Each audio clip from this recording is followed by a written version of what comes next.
Morning Juice. Sports, insight, and great storytelling. Starring Bobby Carpenter and Jeff Tito Thitoff. It's time to attack and dominate. And good morning. Bobby Carpenter, Austin Ward, the Outlaw Bodie Wells, here with you on this wonderful Monday morning, August 4th. Jeff Thitoff is playing in one of his majors today. Is this the marathon day? 36 holes, is that what he got It going? might be. Yeah. If he needs the whole day off, it must be. Well, it sounds like someone who's only in as good a shape as he is could be able to muster that. So good job for Thitoff. I saw him yesterday. Wish us luck on our voyage together, Austin, as we will be. Does he think that we need it? I don't know. Maybe. I'm not sure. That was probably should have been my follow-up. I was busy running around. It was my son. Today's my son's birthday, so big happy birthday to Caleb on his 9th birthday. Happy birthday. Yeah, the Artie party was over yesterday. He had a little party. Jeff's son Artie was there, and so I got to see Jeff. Sat there and talked to my dad and was trying to just pump him for stories the whole time, of his playing days and everything else. But it was a good time nonetheless. Had a good weekend. How was the weekend for you, sir? Awesome, Bob. I got a full you and I were at the Woody until 2 or 3 o'clock on Saturday. 3 straight days of training camp, which was awesome. We'll get into plenty of that for Ohio State as football season is back and live and in living color for the Buckeyes. That was awesome. And we're going to have another week of availability ahead of that with the Buckeyes. But, had 2 nights of SummerSlam, which is great. Hanging out with the girls, going to some breweries on Saturday afternoon. Where was SummerSlam at? It was at the Swamplands of New Jersey. Oh. They had it out there at the Meadowlands, MetLife. So big crowd, it looked like. Yeah. Don't like that it's the first weekend of August. We can't go anymore. It was much easier when it was in Cleveland a year ago. But had both nights of that to watch with Liberty. She was fired up for it, especially when Cody Rhodes got that belt back last night off of John Cena. So congrats to the American Nightmare as well. Very important. But got a little pickleball in with them. Hung out throughout the weekend and reset for a busy week ahead. They're leaving me, Bob. They're going on a trip to Florida without me, leaving Friday. So I'm already looking ahead to the end of the week. I'm going to do a lot of radio, not just here, not just this morning on Morning Juice, but tonight with our guy Beamer. Okay. Tomorrow morning, I'm going to walk across the hallway and going to do the other show with T-Bone. Then I'm going to be back to do another Buckeye show with Beamer. Buckeye show Wednesday. And then Thursday with Rothman and Ice. I don't know if Rothman is out or Ice is out, but it doesn't matter. But I'll hang out in there. So maybe both. I'm going to try and get people as sick of me as possible. And I'm starting by doing that with you this morning. There we go. I mean, just overindulge on A-dubs. Everything in moderation except Austin Ward. Did you have a good weekend, buddy? Bob, it was fantastic. I felt like I was outside all weekend because it felt absolutely amazing outside. I checked my little Apple Health app thing this morning. I got 15,000 steps Saturday and Sunday. There we go. That was There we go. fantastic. There Just we out, go. just doing stuff, just living life. So, yeah, that was great. And did get kind of bummed, though, realizing that it's already August. I love summer very much and realizing I like football season, but I don't know, the stress of football season sometimes. It's also not usually, Bodie, 70 degrees That's on true. August 1st. Felt fantastic, super though. dry. That was great. 70 dries is San Diego, the Midwest. That's why you live in Columbus for the 30 days of that you get every year. Yeah. It's about 10% of the weather. And we were definitely blessed with that. Ohio State had some unbelievable weather for the start of their practices. Really nice all weekend. Thursday to Sunday was absolutely beautiful. Going to get a little warmer this week, but not too bad. I want to remind you, Morning Juice is sponsored by Riverside Bank of Dublin and Event Risk Elite Protection. Big show today. We're going to be joined by Bill Bender here coming up next, as we always are. Reds were off yesterday in Chicago against the Cubs tonight at 8:05. Guards fall to Kansas City 4-1 in Cleveland. On the road against the Mets tonight at 7:10. It is that time. That's it today in history. Time to get smarter. Morning Juice presents Today in History. Here's your professor, Bobby Carpenter. It is Monday, August 4th, the 216th day of the year, 149 days remaining. This 2025. The Buckeyes are off today as their first off day in camp before they will be reporting to the hotel. The state 1944 Dutch informant tells the Gestapo the location of Anne Frank breaking up there. Yeah, kind of a... That's not great. Yeah, not a happy day exactly for her and her family as they were battling to try to stay safe there during German occupation. This state, 1949, the NBL and NBAA merge to form what we now know as the National Basketball Association. That must have been quite a negotiation. Get the exact acronym that they wanted to roll. Oh, yeah, you've got to find a way to blend that thing together. It's not easy, Austin. This state, 1956, Hound Dog is released by Elvis. You ain't nothing but a hound dog, girl. You're crying all the time. You ain't nothing but a hound dog, crying all the time. Well, you ain't never caught a rabbit and you Ain't no friend of mine, Bodie. Mm-hmm. Remember that? This state, 1958, 2 years later, the Billboard Top 100 is published for the very first time. And then in 1969... Who was the first number one? I don't have that information for you. Let's just assume it was Elvis. You know what? Given that time, It's a good parlance bet. of the It's a time, safe bet. I would say that there's a good chance that you're probably correct on that. 1969, Willie Stargell is the first to hit a home run out of Dodger Stadium. In the first 37 seasons at Dodger Stadium, only one player managed to hit the ball out, all the way out of the ballpark. And he was Pops of the Pirates, Hall of Famer Willie Stargell. And he did it twice. The first time in 1969 against Alan Foster. The ball cleared the roof of the right field pavilion. It traveled 506 feet. 506 feet. In 1973, Andy Messersmith was the victim of Stargell's mammoth glass, which ricocheted off the roof and on into the parking lot. Out. All the way out. All the way out of the park. That's That was an electric call. that was a really nice little call right there. Good to hear. This date, 1973. Grab the paper. The morning after. I'm curious to hear what this sounds like. By Maureen McGovern hits number one. We have a chance to find the sunshine. Let's keep on looking for the light. Oh, the first number one on the Billboard was Poor Little Fool by Ricky Nelson. Oh, wow. Out of left field right there. What an upset. Yeah, that was definitely the upset of the day. Would not have expected that. Love Me Like a Rock by Paul Simon hits number one in 1974. She get down on her knees and hug me. Oh, she loves me like a rock. She rocked me like Just a the rock. bangers from the 50s, right 70s. She loved me, loved me, loved me, loved me. Listen to that. I'm not sure, Bob, if I It's a real understand toe what tapper. loving someone like a rock means. Well, you want to squeeze it hard, I guess. I don't know. All right. Blood from a stone. There you go.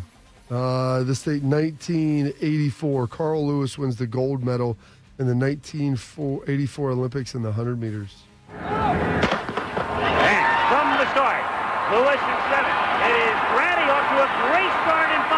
Here comes Lewis in the second half. Here comes Lewis. He wins it. Grady is second. I think Ben Johnson got third. Carl Lewis winning it. The clock says 9.99. Carl Lewis shaking hands with Ron Brown, who just couldn't get there. That's his parents, Carl Lewis Sr. Carl Lewis doing it. 9.99 with an oversized American flag and 90,000 ringing in his ears on the track right now. I'm sure you guys recognized Al Michaels. one of those voices. Do you know who the second one was on the call there? Jesse Owens. That would have been one O.J. Simpson. Even better. Well, they were buddies. They were tennis buds. What a deal it is to call the 100 meters. Like Al Michaels, like, and they're off. Carl Lewis wins. It's 10 seconds long. Do you believe in miracles? Well, the best is they had Ben Johnson in there, too. You could hear him talking, who was the Canadian who 4 years later, at that point, ran the chemically enhanced fastest time of all time. I think that they should.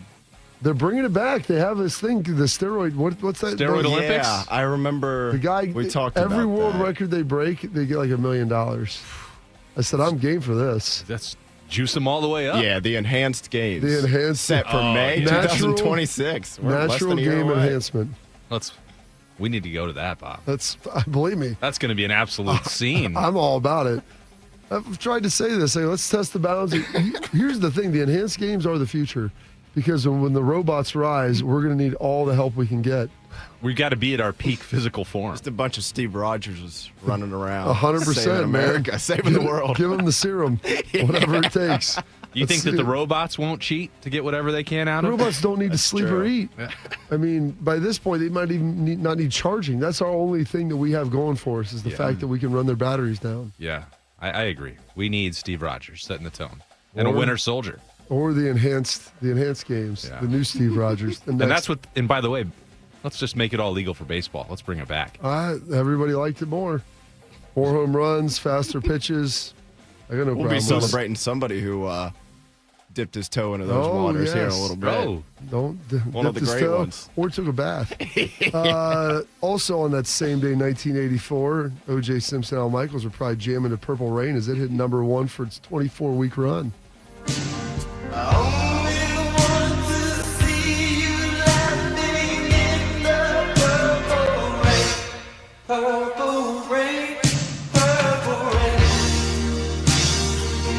Such a toe tapper. man. That's pretty good, Bob. Unbelievable. It really was. I mean, Carl Lewis, Prince, both We're playing all the hits today. both winning in 1984.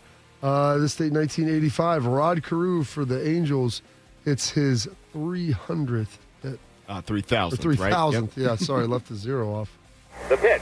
Swinging a line drive, base hit. There it is. Number 3,000 for Rod Carew. Downing stops at third. And the game will be halted right here as a huge crowd in Anaheim. A standing salute to Rod Carew, number 16.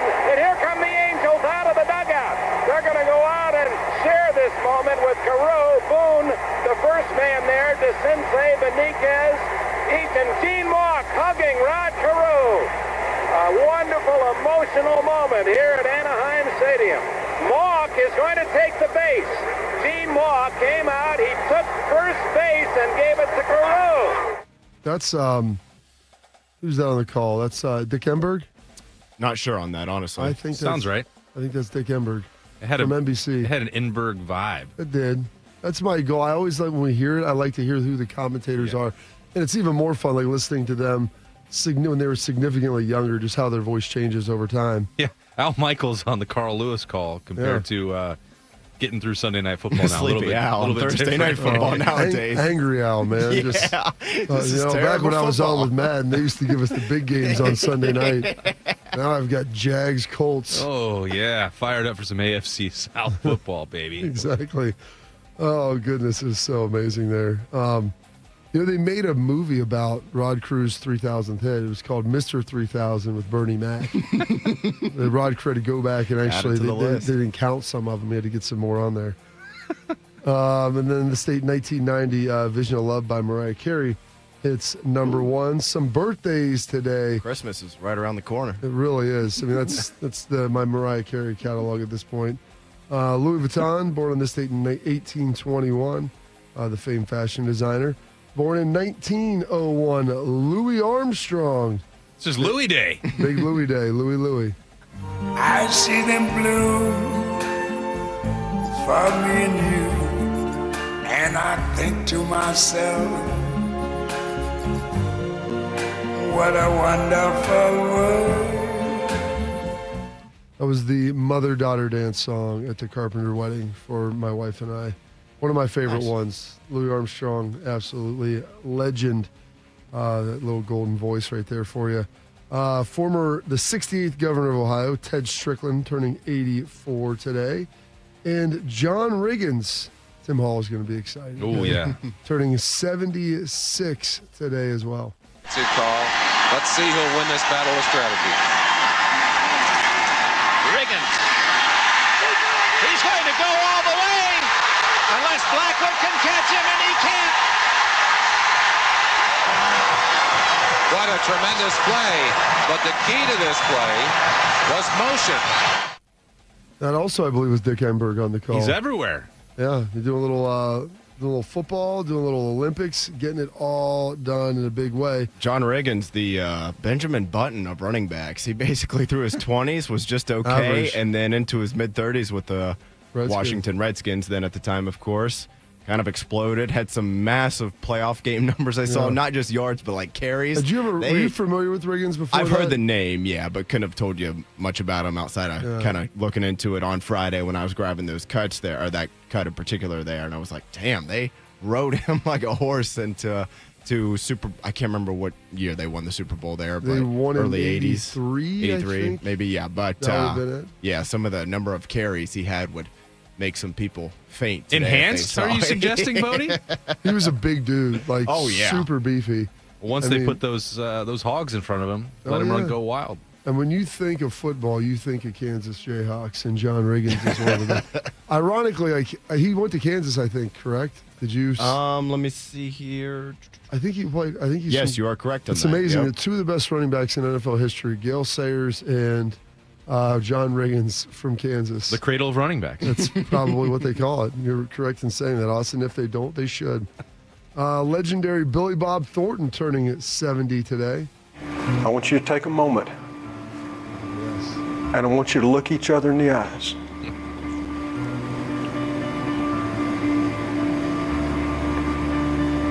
I want you to put each other in your hearts forever, because forever is about to happen here in just a few minutes.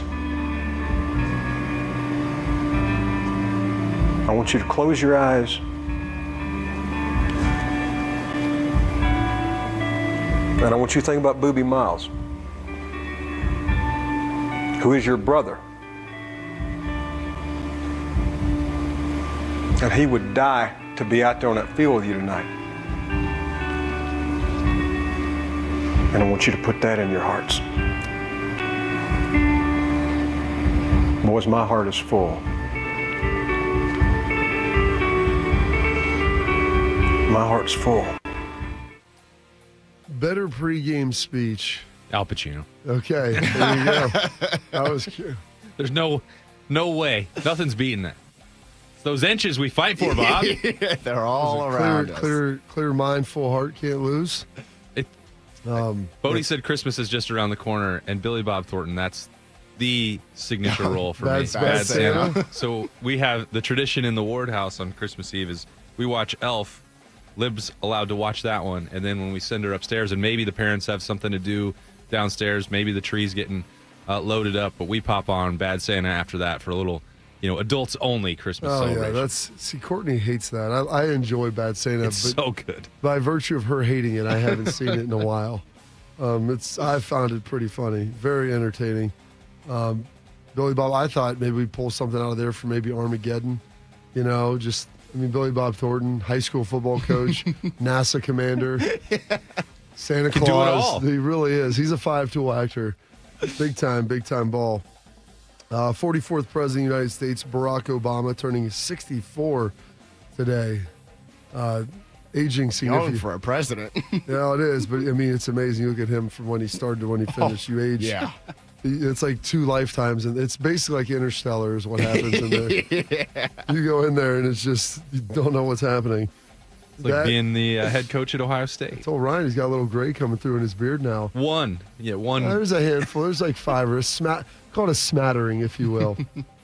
Not many, but there are a few. But even though that hair is still jet black, if you look at day one press conference to now. Oh, yeah. Whoo, buddy. He looks a lot. Yeah, he is aged significantly. Last handful of years, probably more than even before.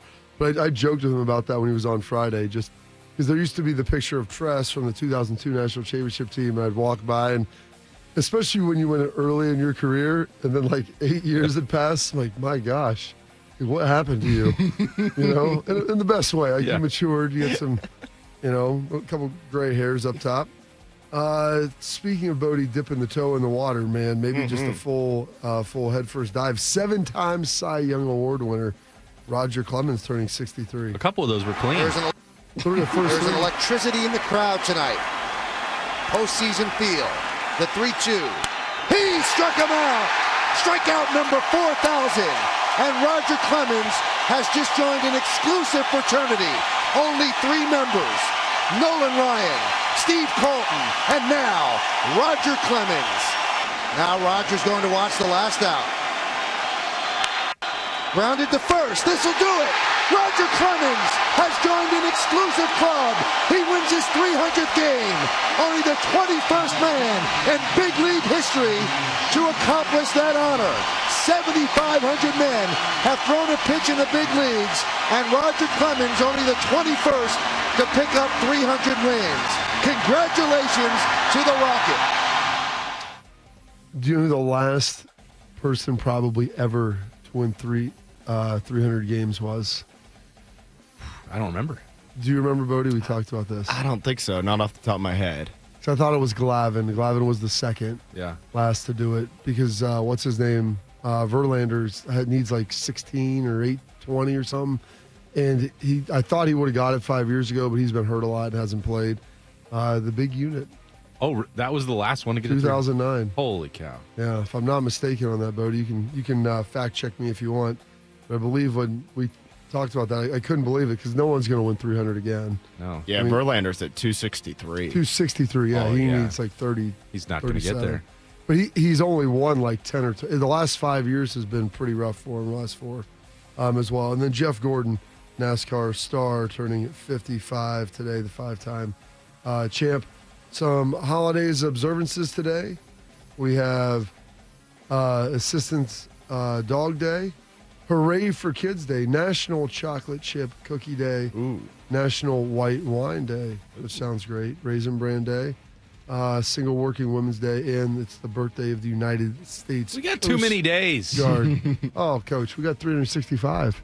I mean, you have 10 different celebrations today? Listen, there's always something to celebrate. Participation trophy. Just being alive. Hey, listen, you know what? Full hearts, clear mind. Can't lose. Can't lose. You're right. You're absolutely right, Bob. Get it going. And then also a big happy birthday to my man Caleb, celebrating his on August 4th, celebrating his 9th birthday today. But those are your historical events, your birthdays, your passings, your holidays, observances. For this date, August 4th, the 216th day of the year, 149 days remaining in this 2025. Well done on that, General. Dramatic pause. Get that taken care of right there. Coming up next, we've got our guy from the Sporting News. You hear him every single Monday here on The Morning Juice. Mr. Bill Bender will be joining the program coming up next. When it comes to protecting your business, whether it's your staff, property, or assets, don't make a crucial mistake by contracting companies that provide subpar and unprofessional service. What you need is a security partner known for their unwavering professionalism and unnatural liability. You need Event Risk. Event Risk is a U.S.-based, veteran-owned company that not only specializes in on-site guarding, but also offers armed security associates and executive protection agents. Event Risk, elite protection for your peace of mind. Hello, my name is Eric Rose, CEO and founder of Event Risk Security Services. We are a U.S.-based, veteran-owned company providing protection services and consulting to Fortune 500 corporations, movie studios, celebrities, and high-net-worth individuals. If you're tired of fluff margins with low compensation for poor quality security officers and the endless revolving door of vendor staffing, then give us a try. For virtually the same cost, we can then address what keeps you up at night. Visit EventRiskInc.com. Hey, Buckeye fans! As the official wing sponsor of Ohio State Athletics, Roosters is kicking off an incredible giveaway you won't want to miss. This football season, we're giving away 12 ultimate Buckeye experiences. 3 drawings, 12 winners with prizes including tickets, sideline passes, and 3 trips to a Buckeye first-round postseason game. Go to roosterswings.com to register and see all the details. 3 drawings, 12 amazing prizes. is. Register today and every day. Roosters, a fun, casual joint. Patients everywhere are experiencing joint pain relief thanks to QC Kinetics regenerative treatments. So how does this non-surgical approach work? QC Kinetics Medical Director Dr. Aaron Wolkoff explains. It's like when you get a paper cut, and the cells that come onto that scene first stop the bleeding, and then it recruits more cells to form new skin and new soft tissue. And then you look down a week later, 2 weeks later, and it's like nothing happened, and that paper cut never existed. In this same way, QC Kinetics uses your natural biologics to help repair and restore aching knees, hips, shoulders, and backs. We take those same similar cells in different areas that are arthritic, are painful, and we cause this kind of internal self-healing that can resolve patients' pain. Relief without surgery. See if you're a candidate for QC Kinetics regenerative treatments. Call QC Kinetics 380-208-4544. That's 380-208-4544. 380-208-4544. There's danger out there. It lurks on highways and quiet neighborhood streets. It's more likely to kill you than a shark and more terrifying than the biggest snake. Distracted driving claims lives every day. Every notification, swipe, social post, video, or selfie while driving risks your life. So while you might think public speaking or the zombie apocalypse is scary, what's really terrifying and even deadly is distracted driving. Eyes forward, don't drive distracted. Brought to you by NHTSA and the Ad Council. Tito has had 2 wives. They've both been named Heather. If you know someone named Heather, please warn her. This is Morning Juice. Morning Juice coming to you here on The Fan. And now we've got our guy, Mr. Bill Bender. The legend. The legend. Always around, always number one abilities, availability, and he is always hot and ready to get us going here on a Monday. Bill, first weekend of college football camp in the books. How are we feeling about it? Oh, excited. You see all the camps going on. You hope that there are as few injuries as possible that will impact the season. But, yeah, I think the coaches' poll is coming out this week, and that'll be the first little bit of excitement there. And how excited are you? This is Jerry Emmig's final year to vote in the coaches' poll. Yeah, Jerry's done a fantastic job. He's as good as any of them. And, I like that when the coaches' poll and the AP poll come out, there are people out there that say the polls don't matter. I disagree with that. I know they give us a lot to talk about, a baseline. And, if somebody's not ranked and makes that move up, then they proved us all wrong, and that's fine. Bill, if you had the ability to go to any open practice for the first day of training camp, anywhere in the country, what is the program you would like to visit? Who is the most interesting storyline in the country for you right now? Well, I think it's Texas and Arch Manning. I think the debut of coming up to Ohio State, that's not just any opener. That's a potential, I was just talking about the polls, potential number 1 versus number 2. And we'll have to go back and look. I don't think we've ever had number 1 versus number 2 to start a season. I think the last game that we had that was huge, I went to it. It was Florida State versus Alabama in the Chick-fil-A kickoff game. And I think it was 1 versus 3. So if you have that kind of magnitude around the game in Arch Manning's debut and what Texas has coming back versus, I could say Ohio State, but it's 20 minutes away. I probably should have went up there Friday. They have plenty of interesting storylines up there, too, with Jeremiah Smith, Caleb Downs, the quarterbacks. So you combine those two on one field, it's going to be outstanding. Bill, for the longest time, college football, practices, different coaches, I guess, had different opinions. But over the last 20 years, it feels like, coaches were fairly paranoid. They have media availability and open practice. That means you can watch stretching, watch the stretching, maybe some individual, then cameras down, everybody has to leave. The Ohio State's had open practices now to the public the last couple of years, and with that, the media can stay. You can film for the beginning, but you can stay and actually watch, the entirety of the first couple of practices, and then they've got some more open practices throughout. And I'm sure that's going on, other places as well. Is there a time, like you said, you could have went up here that you envision like our guy Albert Breer goes around, does his NFL tour, that college football as it kind of converges to the NFL, that you would be making maybe a tour and see 2 or 3, 4 teams maybe in the Midwest of what they look like with some of their open practices. Well, yeah, and I think that's coming, that the college practice model more closely resembles the NFL. I have gone up to plenty of Browns training camps and Bengals training camps where it is open. And, we start, I think one of the things the NFL is doing that, I don't necessarily get into is they grade guys in practice. Like I've seen Caleb Williams' completion percentage in practice. That doesn't do anything for me. At the college level, you want to see how the quarterbacks do and how guys play, and it gives you a feel for what's going to happen on Saturday. But I do hope more teams follow that model that Ohio State's doing, and you get to do that across the country and go to the top programs and see more. I think Ohio State's on to something very effective there.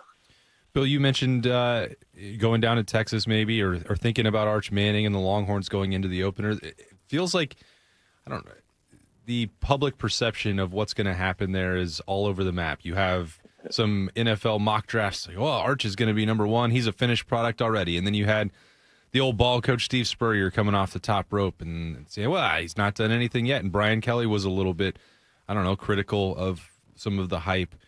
What part of that spectrum do you land on as you get ready? I mean, I don't know that we have to have hard and fast opinions until he actually plays that game on August 30th, but what have you thought about the way that people are looking at Arch Manning? How are you looking at Arch Manning?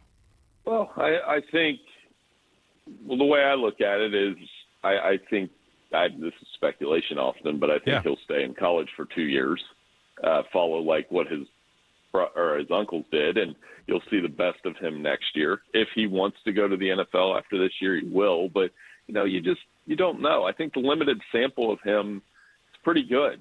He threw the ball well. He's got some mobility, but like I said, that's not up against UTSA. You're going up to Ohio State, where very few quarterbacks go up and there and win. I think the last 2 non-conference guys to beat them were, Anthony Brown in Oregon, and we were both at that game, and then Baker Mayfield. So I'm expecting something. I'm not expecting him to go up there like Baker Mayfield did and light it up. But if they go up and win, hard to contain the hype. But what if he goes up there and throws for like 270 yards, 2 touchdowns, 2 interceptions, and they lose? I would say that's still a solid game, depending on how it plays out. That's what makes it so exciting. I mean, I really don't know what to expect from Texas. And I know Ohio State's going to be super talented, but they lost a lot of guys to the NFL too. I think these 2 schools lost 25 guys to the NFL draft. So, outside of Texas and Arch Manning, we're inside. We have football played this month. Bill, kind of where else are you watching very closely and trying to see maybe a team of intrigue that needs to have a good year, or maybe potentially you're expecting to have a good year? Well, another team popping up on my timeline a lot is Oklahoma with John Mateer at quarterback. And if you watched John Mateer last year at Washington State, I mean, he can play. And then they get Jaden Ott, an explosive cow running back. And then on top of that, in week 2, Michigan's going down there. So there's another prove-it game for 2 schools that didn't have the year they wanted last year and will probably be ranked between 18 to 25 in most polls. So I think those are 2 schools worth watching. With Oklahoma, I definitely think their projections also are all over the map. You're seeing, top 25, or this is it for Brent Venables. There's a lot to prove for those 2, that school as well. And then I would say Florida's another really interesting team. DJ Lagway, that's one of the injuries we were talking about. But, they've got a really, really, really tough schedule. They're playing 7 ranked teams. Yeah, you mentioned Brent Venables there at Oklahoma, and it's interesting. Obviously, I think he went 10-4, I want to say, to start his tenure at Oklahoma. Now he's won 7, 8-ish games the last couple years. Not really Oklahoma standards. I want to say that they had some unbelievable run with Bob Stoops of what they had done, him and Lincoln Riley, with how good they had been at either bowl games or 9-win seasons or something. Double-digit wins, yeah. Yeah, double-digit wins. I mean, they were very good. They moved to the SEC. Brent Venables seemed like the home run hire. He had been there before. He'd done a good job at Clemson as the defensive coordinator there. Where do you think Oklahoma is sitting at this point in the stack of college football? There was a time where we thought, hey, this is a perennial top 10 program. It seems like they've backslid a little bit just in terms of like overall program awareness and stature. Yeah, and some of that is they're still tough to play at home. I mean, they're 15-4 at home under Venables the last couple of years. They've just struggled on the road. I give them a little benefit of the doubt moving over from the Big 12 to the SEC. I mean, the level of competition upgraded. For that, and I don't follow recruiting super closely, but I know Texas has had the better recruiting classes the last 3-4 years under Sarkisian. That's changed the dynamic a little bit too, is that Texas has a little more talent than they do. And I think for Oklahoma, they'll have to improve their recruiting. But he did use the portal effective this year. And remember the knock when they had Lincoln Riley was the defense, and that takes a couple years, a couple cycles to change. So, but this is a team, like I said, that has a lot of exciting players on the defense. The offensive line has to be better than it was last year. But I could see Oklahoma raising, some eyebrows if they do beat Michigan in week 2 and then do go on into SEC play where, like Florida, they have a really tough schedule. Bill, you mentioned that week 2 game a couple times there. Really thoughtful gesture from Michigan to make sure that Sharon Moore could avoid a suspension to maybe coach that game in week 2. If you were betting, do you still think that will hold up? I don't know when the Committee on Infractions will rule, but it doesn't seem like that is the normal standard operating procedure is to determine your own suspensions and to stagger them for coaches in the way that Michigan's trying here. Yeah, and I think it's 2 of the last 3 years that they've had coaches on suspension. I think, we should be in the neighborhood of where the COI announces what they're ruling, right? Yeah. We're past 45 days, which was what the initial thing was, and then we're getting into that 8 to 12 week period where, we'll see what they do. I can't speculate on what the NCAA is going to do. Timelines all over the place. You're hearing everything from postseason ban to barely going to get touched, and you just kind of wait and see. And it's one of those things often where the ruling, if nobody's happy when they make it, that probably means that they did the right thing. I don't think anyone's going to be happy. I would think that's a safe prediction there. Yeah, and with the coach suspensions, it is bizarre that they, so he's going to miss the Central Michigan game, which is so ironic in some ways. That's amazing. Then the 4th game, which I'm trying to think who that 4th game Nebraska, is. I believe. Nebraska. Yeah. But which is that's going to be a tough game for Michigan as well. So when you're starting your first month of the season with trips to Oklahoma and Nebraska, neither one of those games will be easy. And if Michigan goes into October 2-2, there'll be a lot of heat on Sharon Moore when he gets back.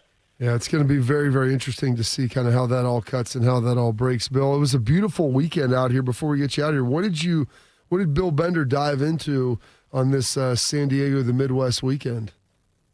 Oh, no, I had a great time this weekend. I played I know we both know Russ Rogers. I played the Chuck Rogers Scramble down at Lancaster Golf Club yesterday, and we played well. It was a lot of fun, getting out there and hitting the golf ball a little bit this weekend. It's always kind of a tradition. It's a really good thing. We raise a lot of money for Fisher Catholic, and then I kind of get into Monday, and it's going to be a long Monday, but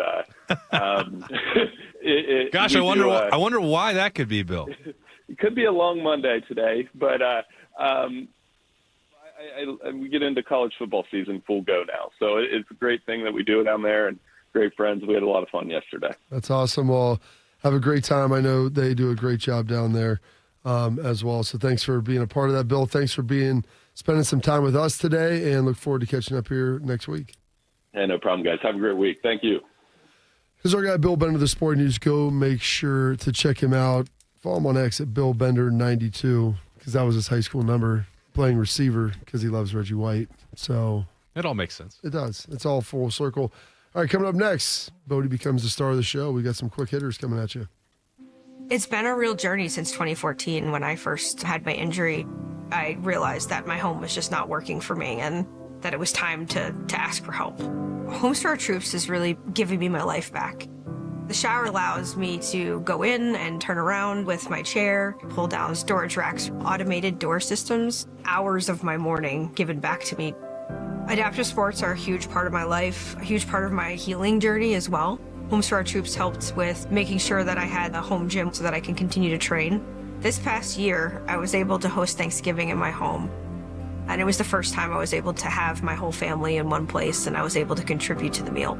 There are a lot more veterans in need, and Homes for Our Troops is going to be there to help them too. Homes for Our Troops builds and donates specially adapted custom homes nationwide for severely injured post 9/11 veterans and enables them to rebuild their lives. Join our mission at hfotusa.org. Hey guys, 13-year NFL veteran and Super Bowl champion Jason McCourty here, and I'm an innovation ambassador at FAIR, Food Allergy and Research Education. I would say the most challenging thing as a parent of a kid who has a food allergy is probably the ignorance that I myself had in the beginning. I didn't know what anaphylactic shock was. I didn't know the dangers, let alone the things that she needed to be able to have a normal life. When you go to drop your kid off, and every single time in the beginning, we'd have to go through everything she was allergic to. Preparation is everything. And me, for playing football for 13 years, it was all throughout the course of the week. It's getting ready for game day. When you're on the field, you're playing for your fans. At home, you're playing for your family. My playbook, read labels, keep it allergy friendly, and have an epinephrine nasal spray as a backup plan. Because when my family's safe from food allergens, that's the real victory. Visit foodallergy.org to learn more. Some journeys start small, with small pause and big purpose. Look how little fly, you sweet girl. Every great partnership begins with the first step. Bella, let's go. Guiding them through the world so one day they can guide someone through life. With shared experience, confidence grows, and the path becomes clear. It takes time, patience, and love. But the reward lasts a lifetime. Hey, good girl, Bella. You don't just raise a puppy. You raise a future. Become a Dogs Inc. puppy raiser. Give a dog a purpose. Give someone hope. Learn more at dogsinc.org. One man is a national champion, NFL veteran, and local business leader. The other man is Tito. This is Morning Juice. Sponsored by Riverside Bank of Dublin. Here's Bobby and Tito. Do you need a bank that truly values local business in this town and the opportunity to work alongside them as partners? Whether you're a small business or a large operation, Riverside Bank of Dublin has the right tools for the job. Riverside Bank of Dublin has the experience of working right here in Central Ohio. They understand the business climate in our area and will help you reach your goals. Whether you need an SBA loan to get your business off the ground, a line of credit to keep your business up and running smoothly, or equipment financing to get your business up to scale, Riverside Bank will tailor a solution that fits your needs. Visit them at riverside.bank or stop in to get to know them in person at 6300 France Road. Riverside Bank of Dublin, member FDIC, equal housing lender. Now, Bodie, time for some quick hitters. Morning Juice presents Quick Hitters. Sponsored by Dr. Mark Levy. If you're snoring and not sleeping, call Dr. Mark Levy today at 1-800-MORE-SLEEP. All right, fellas, happy Monday. We'll start with college football here. How many teams can make this year's 12-team college football playoff? Well, according to the All-State Playoff Predictor, got to get that sponsored, baby. Yes, sir. The worldwide leader, ESPN. According to them, the number is 32.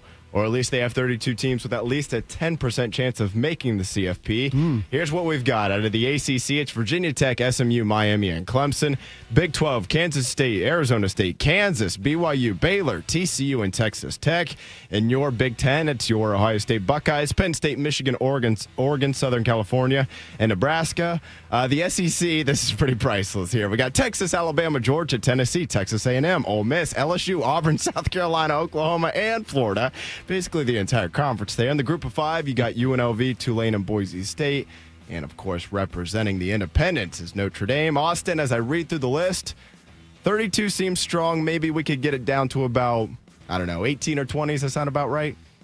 Yeah, I think there was a lot of reaching going on there and more, dare I say it, SEC propaganda. There's a lot of SEC teams in that list there. Like I get they had Oklahoma on there, and Bill was talking about Brent Venables getting fired in the same breath. Now, the thing is, you're probably going to get 4 teams in.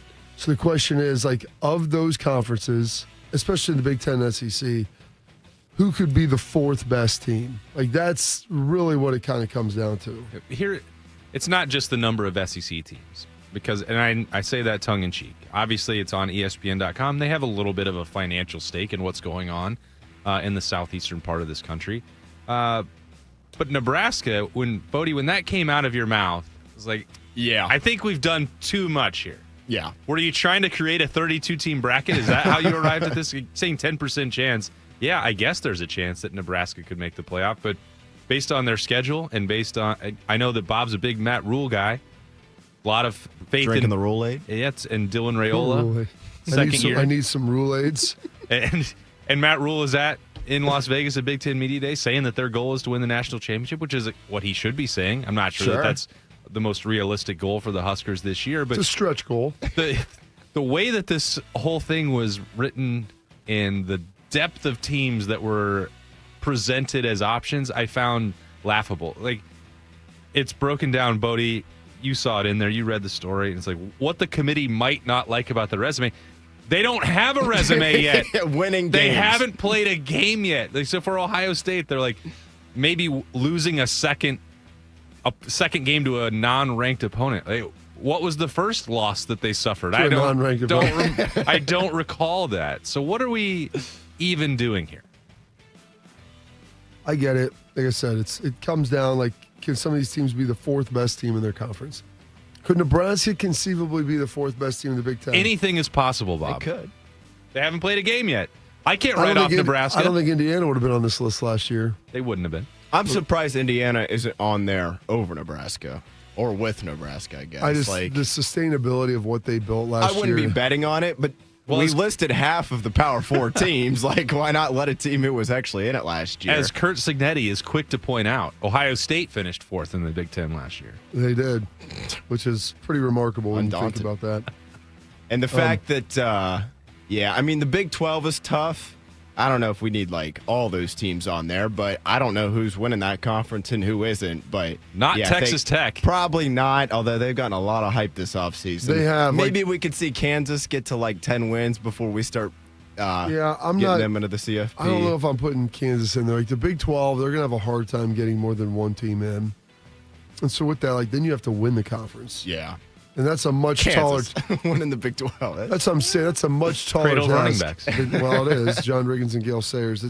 But that's a much taller task than simply getting 3rd or 4th in your conference. Yeah. So that's how I've kind of looked at this and tried to figure that out. SMU, yeah, I could conceivably see them getting in. They made it last year. The Big Ten, Ohio State, Penn State, Oregon, Michigan. 3 strongest. Michigan, I would put probably in there as well. And then Illinois. Yeah, USC and Nebraska over even Illinois. That. So they didn't have Illinois on there? Correct, yeah. Unless I totally missed them, but. No, you're probably right. No chance I missed that, Bob. I wrote it down perfectly, I bet. If I can pull it up here. Yeah, no, I've scrolled through this, and I haven't seen them, and I'm Nebraska. I don't understand why that would be. Illinois is a legitimate playoff contender, and they were a year ago. They were right on the cusp, and then they end up beating South Carolina in their bowl game. And you had Brett Bielema in there. out there.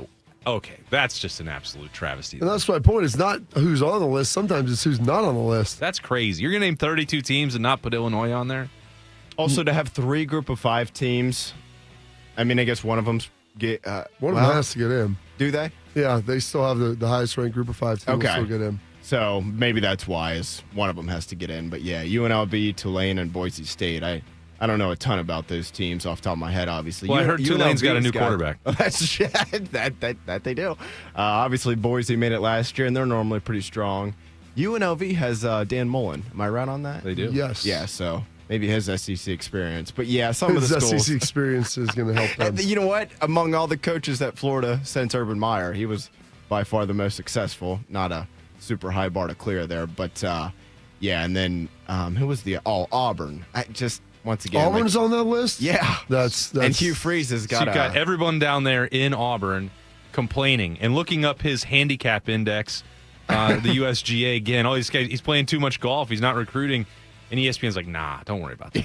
He's coaching up those boys. Good for the game. They're going to the playoffs. See, that's the problem. There's no way Auburn should be on there. When you're talking about your coach possibly getting fired. Lincoln Riley and Hugh Freeze, what do you have in common? Yes. I mean, that's rough. All right, Nick. That's rough. Other than that, it was a great list. Buddy. Yeah, yes. Hey, they had the Buckeyes on there, which makes sense. Penn State, Oregon, Bama, Georgia, Notre Dame. All those schools make sense, I think. They got about half the list right. It's been a summer of coming home for Damian Lillard after he was waived by the Milwaukee Bucks.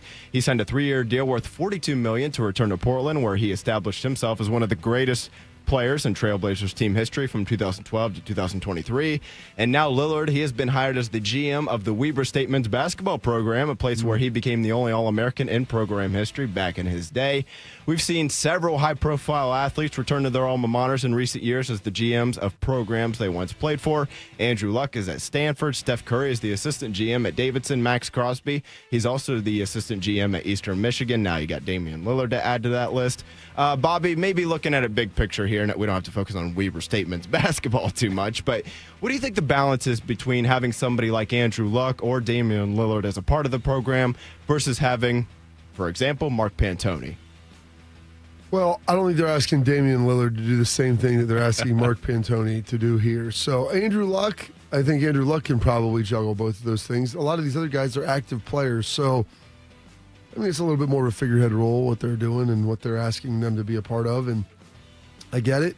It makes sense of why you'd want a prominent player in a prominent place, especially for Weber State. I mean, how often are you going to get Damian Lillard and a guy like that to come through there? This might be your one swing, so you want to make sure. So Mark Pantoni's been here for a long time. He does a great job. It wouldn't surprise me if at some point they have a title like this, maybe given to me. And I'm not lobbying for it. Yeah. Maybe. Yeah, that sounds great. Ooh. Yeah, we'll see what happens. But throwing that casually out there. I don't know. I mean, it sounds everybody's listening. No inside source, but I like it, Bob. Yeah, so I think that's kind of where they're at with this. I mean, they have somebody that's actually running it. Andrew Luck might actually be running it because he made the decision with the hiring and firing over the summer. Like he's involved in it. But some of the other guys, I mean, they're superficially there. Yeah, that's a different level of when they put out the statement about Stanford's football coach and the investigation and how they were going to move forward, and it had Andrew Luck's name on it. That's not Mark Pantoni's role. He's not hiring and firing the head coach at Ohio State. That you got to get the players involved. And Damian Lillard, you mentioned Steph Curry. They don't have the time to go be involved day to day. Lillard does this year. Well, he could do it this year. Rehabbing the Achilles. He'll be hanging out. He might be hanging out there watching, high school film and sending out offers. But what you really need in this day and age is their money. And if they're willing to give back some of their time and a portion of their money to their alma maters, that's great. I mean, I think that's the ideal scenario, and to be involved, and maybe that leads to a larger influence and impact down the road for them. Maybe they actually do want to get involved in college basketball or the NBA down the road at a level like a Mark Pantoni and diving into evaluations and building rosters. But to start like that, I think that's pretty cool. I think that you want to have that, whether you're Weber State or Ohio State or anywhere in between. Next up here, to the surprise of absolutely nobody, America still really loves the game of football. Thursday night's NFL Hall of Fame game between the Lions and Chargers drew an average of 6.21 million viewers. It's the highest viewership for the game since the Cowboys played the Steelers in that game in the 2021 edition of it. The 2024 World Series averaged 15 million viewers. This summer's NBA Finals averaged 10, and the Stanley Cup Finals this summer averaged 2.5 million. Those numbers, they focus solely on America, so losing a little bit of numbership there with Canada. And then, of course, the World Series was big in Japan with Shohei Ohtani playing for the Dodgers. But nevertheless, 6 million people tuning into a completely meaningless preseason game to end July there, Austin. Yeah. The NFL just keeps taking over the world. It just can't stop. Nothing stops this train. It creeped up on me. Did you watch it, Bodie? No, I did not. Bob, did you watch? No, I did not watch 1 minute of it. Fitoff has been counting down the days for like the last 6 months, and then he didn't watch any of it. He watched like 2 series of it. Yeah, everyone was asking questions, sending in comments last week. Football's back. The Hall of Fame game is Thursday night. So football's back because Ohio State is on the practice field. I'm way more invested in that. And of course, it's my job, but training camp stuff for college football is of more interest to me than the first preseason exhibition NFL game, of which I did not watch a single snap. Yeah, there's not a whole lot to it, but the numbers don't lie. There are people that There were people that were betting on it. Just like the Pro Bowl, everybody wanted to say the Pro Bowl is terrible. We need to eliminate them. Like, as long as they can still sell the sponsorships and the ads, they're going to keep it on there. And by the way, it ranks higher than like playoff games for Major League Baseball. So obviously, there are some sickos like, it's on. Like, I may glance at it. Yeah, take a little look. It drew a third of the World Series last year, and that was the Dodgers and the Yankees. That's all you need to know. It's absurd. Like, I don't know, Bob. Do you think as the NFL in particular, with like some of the Christmas and other vacations, has dove into like Tuesday night games? Why not Wednesday night games? Do you think we get at a point where there honestly is? It sounds absurd to say Monday through Sunday NFL football, but do you think it's absurd? I don't think they want to try and do that. Logistically, it gets really tough because you have to start scheduling bye weeks around and everything else. They don't want to compete with Maction. Yeah, I think they're happy with Monday, Thursday, Sunday, and then Christmas if it falls on a Tuesday, Wednesday, whenever. They'll play it. They just did it last year, right? Yep. And they're doing it again this year. Playing the Tuesday, Wednesday games, and they did it for Christmas this year. I'm like, and the numbers were just absurd. They destroyed the NBA. They destroyed them. Of course they did. So that's what I'm saying. They're going to keep putting that out there, and I think they're pretty happy with it. It'll be interesting, as politically people have gotten into more of this, because it's kind of a winning argument if you're ever trying to support Big State U and the giving people more of what they want, to see if there's anything done at a federal level with the antitrust exemption, because people said, the NFL is going to start playing on Saturdays earlier. I'm like, they cannot play before the second Saturday in December. They're not allowed to play on Saturdays. That was Fridays too, or no? I think it was just Saturdays. Okay. Because I thought high school football was kind of involved in that as well. No, they started. Is that more just a respect They thing? play on Thanksgiving. They play the day after Thanksgiving now. I think they put a game on that Friday night. I want to say. True. Yeah. If I was, the Eagles and Packers played Friday night, Week 1 last year, right, in Brazil. So it was the antitrust exemption that they were granted for to be able to get that done. So I don't know. I don't think that they will, but. I think they want to. They would like to, but I'm curious to see if federally they push back to try to open up December a little more for college football so we don't have the nonsense that we had last year playing on Wednesday and Thursday nights. But ultimately, we'll see. Going to take a quick pause here because coming up next week, Austin and I were out there at practice at Ohio State. We will let you know what we saw, what was going on, injury updates, all of the what have you is going on for the Ohio State Buckeyes coming up here next on Morning Juice. Bobby Carpenter here with the Riverside Bank of Dublin Sports Money Report. Ozzie and Daniel Silna made one of the greatest deals in NBA history. In the 70s, they owned the Spirits of St. Louis of the ABA. When the NBA and ABA merged, they offered the Silna brothers a couple of million to go away, but instead, the Silnas negotiated a piece of future television revenue. We all know how TV contracts are these days, and the Silna brothers made a total of $800 million from the NBA. Chuck Moore, CEO, and Travis Sanders, president of Riverside Bank of Dublin, talk about deal making for local businesses in our community. Thank you, Bobby. Being a local bank has its benefits. We have experience making deals in this town, and with our local processing and underwriting, we're agile enough to move at the speed of business. Travis, share how we treat our clients. We advise our clients on risk mitigation, long-term financial stability, and market conditions to help them make informed decisions. The Silnas knew something the NBA didn't. Let our experience and local expertise help guide you in your business. Tune in every day for the Riverside Bank of Dublin Sports Money Report. Visit their office at 6300 France Road in Dublin or online at riverside.bank. Member FDIC, Equal Housing Lender.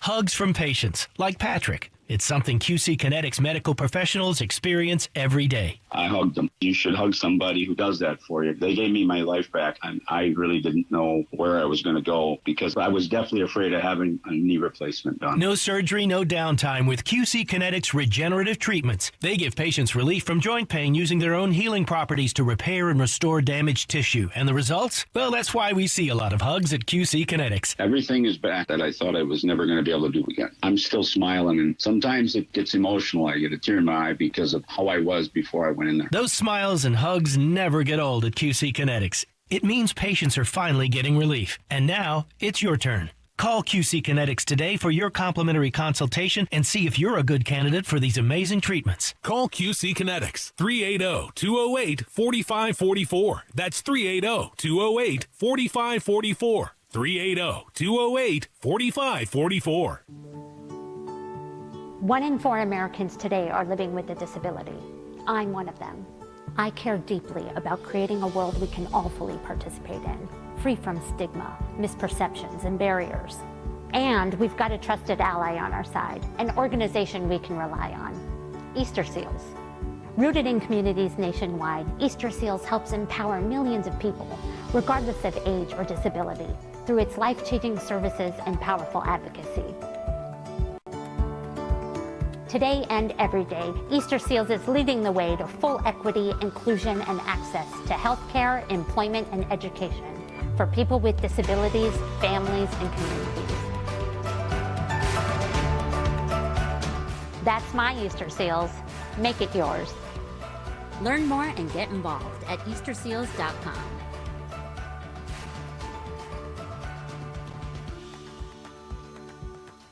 Proud to be your go-to sports addiction. WBNS, WBNS FM, HD3 Columbus. The Fan 3, Ohio sports destination. Tito invited the new Russian family who moved in down the street to watch Rocky IV. It did not go well. I must break you. This is Morning Juice.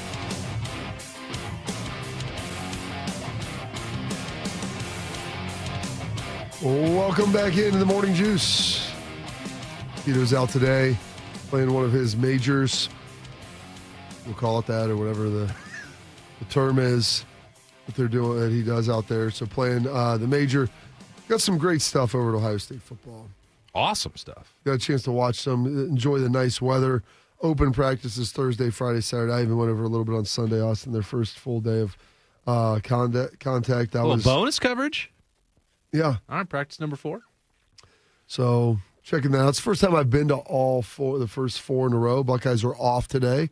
I believe they'll go check into the hotel tonight, and then they'll have, the big meat of their schedule as they try to get through the grind here of hashing out, Tuesday, I think, through Saturday to try to really improve and make some hay, as the kids say. So the kids love talking about hay. They do. Big scrimmage coming up on Saturday, right? Is that the scrimmage on Saturday? I believe that's the one they're pointing towards. Okay. Well, there we go. Is that open or is that That's not going to be open. Okay. Don't know how much more we're going to see, actually, to be honest with you, this month, Bob, because they, when there's a quarterback battle and or a major season opener like Texas, it tends to get a little bit tighter over there with the access. And I totally understand it. I'm not mad about it in any way, shape, or form. I get it. You have both Texas to start the season, and you're trying to work through Julian Sayin and Lincoln Kienholz in the quarterback battle.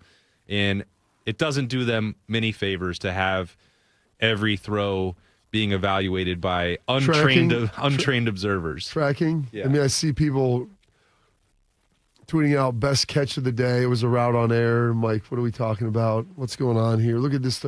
Look at Julian Sayin take the first snap with that one really got me. That one really sent me over the edge, Bob, because I was standing there in that field number 2, north end zone. I know right where the quarterbacks are going. The centers come over there. And I was watching to see who got the first snap with Carson Hinsman, because sometimes that is a little bit of a tea leaf that you can read. Yeah. But Ohio State is wise to that. So Austin's going to watch this, and he's going to make too big a deal out of it. So Lincoln took the first, I think, 3 or 4 snaps from Carson Hinsman, and then they rotated within the drill, and Julian Sayin took it from Carson Hinsman. But the footage that was released by I don't know who, it's like, oh, look at this. Julian Sayin taking the snaps from Carson Hinsman on day number 1. What a sign. Like, what? Lincoln Kienholz actually did it first. So if you want to put some stock on that, you actually got it wrong. That's what's amazing. Is like the analysis that's going on right now with some of that stuff. And look at this great pass. And the reality is, Austin, I mean, I think Ryan has kind of outlined this, and it's been a lot of good, been a lot of bad, too. There's been some bad from both guys. Watching the practices, I haven't seen a discernible difference. I mean, you saw the first 3 there. Yeah. You know, cameras were down after like the first 4 periods or so. But our cameras were. Yeah, well, I mean, they filmed the practice. But you watched it. I mean, there really didn't appear to be much of a discernible difference between the 2 players as they were playing. I know Ryan would like to be able to see one. He would like, and there's other elements of the grading of, hey, you know, did you miss a read here? Should you have gone there? There's other things that they go into in more detail, but just by casually watching the practice, I would say that it looked fairly even to this point. Yeah. I don't know if you would agree with this assessment or not, Bob, but I'm trying not to have bias confirmation, because this is what I thought would be the case, and why Ryan Day has talked about this battle going back and forth, being neck and neck, taking this into camp and seeing what happens if one can pull ahead for the job. I feel like as we sit here right now, and they've had 15 spring practices and 4 training camp practices, it feels to me like the floor for Lincoln Kienholz is currently higher than it is with Julian Sayin. And I think that the ceiling, by and large, we all, I think, agree. When we say, well, we think Julian Sayin is going to win this job, it is based on him tapping into his full potential. I think as a passer, most specifically, and with the recruiting profile and pedigree that Julian Sayin brings to that position, and all the things that we talk about with quick release and accuracy and processing, you know, I think that the ultimate upside with Julian Sayin is likely higher. But there's a greater variance between his good throws and his bad throws, and his good periods and his bad periods, and good decisions and bad decisions. And I think when we're projecting out what's this going to look like ultimately for Ohio State's, well, Ryan Day is the quarterback developer in college football, one of the best that there is. And he's going to find a way to tap into that to Julian Sayin. And when he does, then Julian Sayin will run away with the job. But that has not happened, at least from my vantage point, yet. Maybe it will, maybe it won't. There's still a long way to go. What's today? August 4th. There's still 26 days until they play Texas. What do you think the timeline is on trying to get this solidified? Yeah, Saturday seems overly optimistic. Maybe would you say next Saturday? I think having a feel. That's the ideal outcome. You know, when the media schedule and when the practice schedule comes out, I tend to look at it, and last year I circled whatever it was. August 16th, it was after the second scrimmage. Ryan Day was going to be available. I don't remember if that was a Monday or Tuesday. I told Bo, I said, he said, when is Ohio State going to name a quarterback? And I said, this specific date, it's going to happen. And I got that one right. But I think it was much more obvious that Will Howard was going to win that job. Yeah, Will Howard also had been a multi-year starter at Kansas. Yeah, but he still, you still wanted to go through that first scrimmage. Yeah. And you know, Bob, you've been through this process as a player. You've been watching these for years and covering them. You're going to make mistakes in the first scrimmage. That's sort of the point. Then can you correct them by the time you go through week 2 and Ohio State and the coaching staff, or whether you're doing that in the NFL? All right, you made these mistakes. Did you correct them or not? Are you making the same mistakes repeatedly? Can we build on that? Can we work on it? That's more important at quarterback than any other position. Now, they're all important, but when your bad decisions can cost your team a possession can lead to turnovers. When you're holding the football, you're holding the program in your hands. So that's, as they say, the kids say that. I think that's what Ohio State wants, is to get through the second scrimmage, and then there's an assumption or a hope, and hope's not a strategy, I'm told by the general, that you're able to go into that next week and start putting in a game plan for Texas, knowing who the starting quarterback is. I don't think I could sit here right now and say, I guarantee you that's going to happen. Because that's not really the way these practices have gone. You know why? Because those players have to play themselves apart. Yeah. That's part of the problem, is trying to figure that out of what that's going to look like. And if they keep doing what they're doing, Ryan will probably get very frustrated, but you'd like to see improvement. But you want to see a natural separation. And it's hard to – you can ask guy, like, hey, we're coaching you. I need to see more out of you. And it's not that you want one player to play worse, but there has to be that natural delineation. And I don't think that anybody's seen that yet to this point. So I'm curious to kind of see when that goes. I would say, ideally, Ryan would probably like to have an idea of that by like Monday the 18th, 2 weeks from today. Yeah. Like you said, that gives you that whole week of camp, like the final week of preseason before you get into full-on game mode that following week for Texas. But it's going to be interesting to see. Anything else? I mean, we talk a lot about the quarterback battle, and that's something that everybody is always intrigued about. There was a lot of news about the Edric Houston injury on Thursday. Friday, they're like, well, it's not as serious. Saturday, you kind of saw him, he wanted around. To practice on Saturday. He was trying to get into drills. So I think that there's an element of him, he's going to be okay. And it wouldn't surprise me if he's back practicing early this week at a fairly full go tick as well. Watching Edric Houston go down on Thursday, and I'm standing. What did that feel like? I had already left. I didn't stay for that end. It was like the oxygen had been sucked out of the Woody Hayes Athletic Center. And if you watch Ryan Day's press conference afterwards, like, that was a little bit out of character for him, because he did not know at that point the severity. Yeah. Everyone in there was sort of holding their breath, waiting to see what was going to happen. Bated breath. Bated breath. Term. Yeah, because, and I was, I don't know, I wasn't trying to overreact to it, Bob, but I'm like, well, if you lose a wide receiver, okay, well, there's 6 more that are going to step up. If you lose someone at safety, well, you got a couple other guys that are pushing in there. Like, every other position on the roster, like, you may be able to withstand that. Hell, even a quarterback, not that you were trying to, but you don't want to. But even then, you may have had like more security there. And we spent the last 7 months. Did Ohio State need to be more active in the transfer portal? Were there options out there? How many options were actually there? And that's a separate conversation. But we were talking about the defensive tackle depth. And it's like, this is the spot where the Buckeyes are, quote unquote, weakest, where they need more help. Vulnerable. That's right. They have an Achilles heel that could be addressed, or maybe they should have addressed it. Can they get Jason Moore or Tywan Malone or Jarquez Carter or Eric Mensah to step up and fill that void? You had Will Smith Jr. really making a push to help with Caden McDonald there, so you felt a little bit better. I actually thought,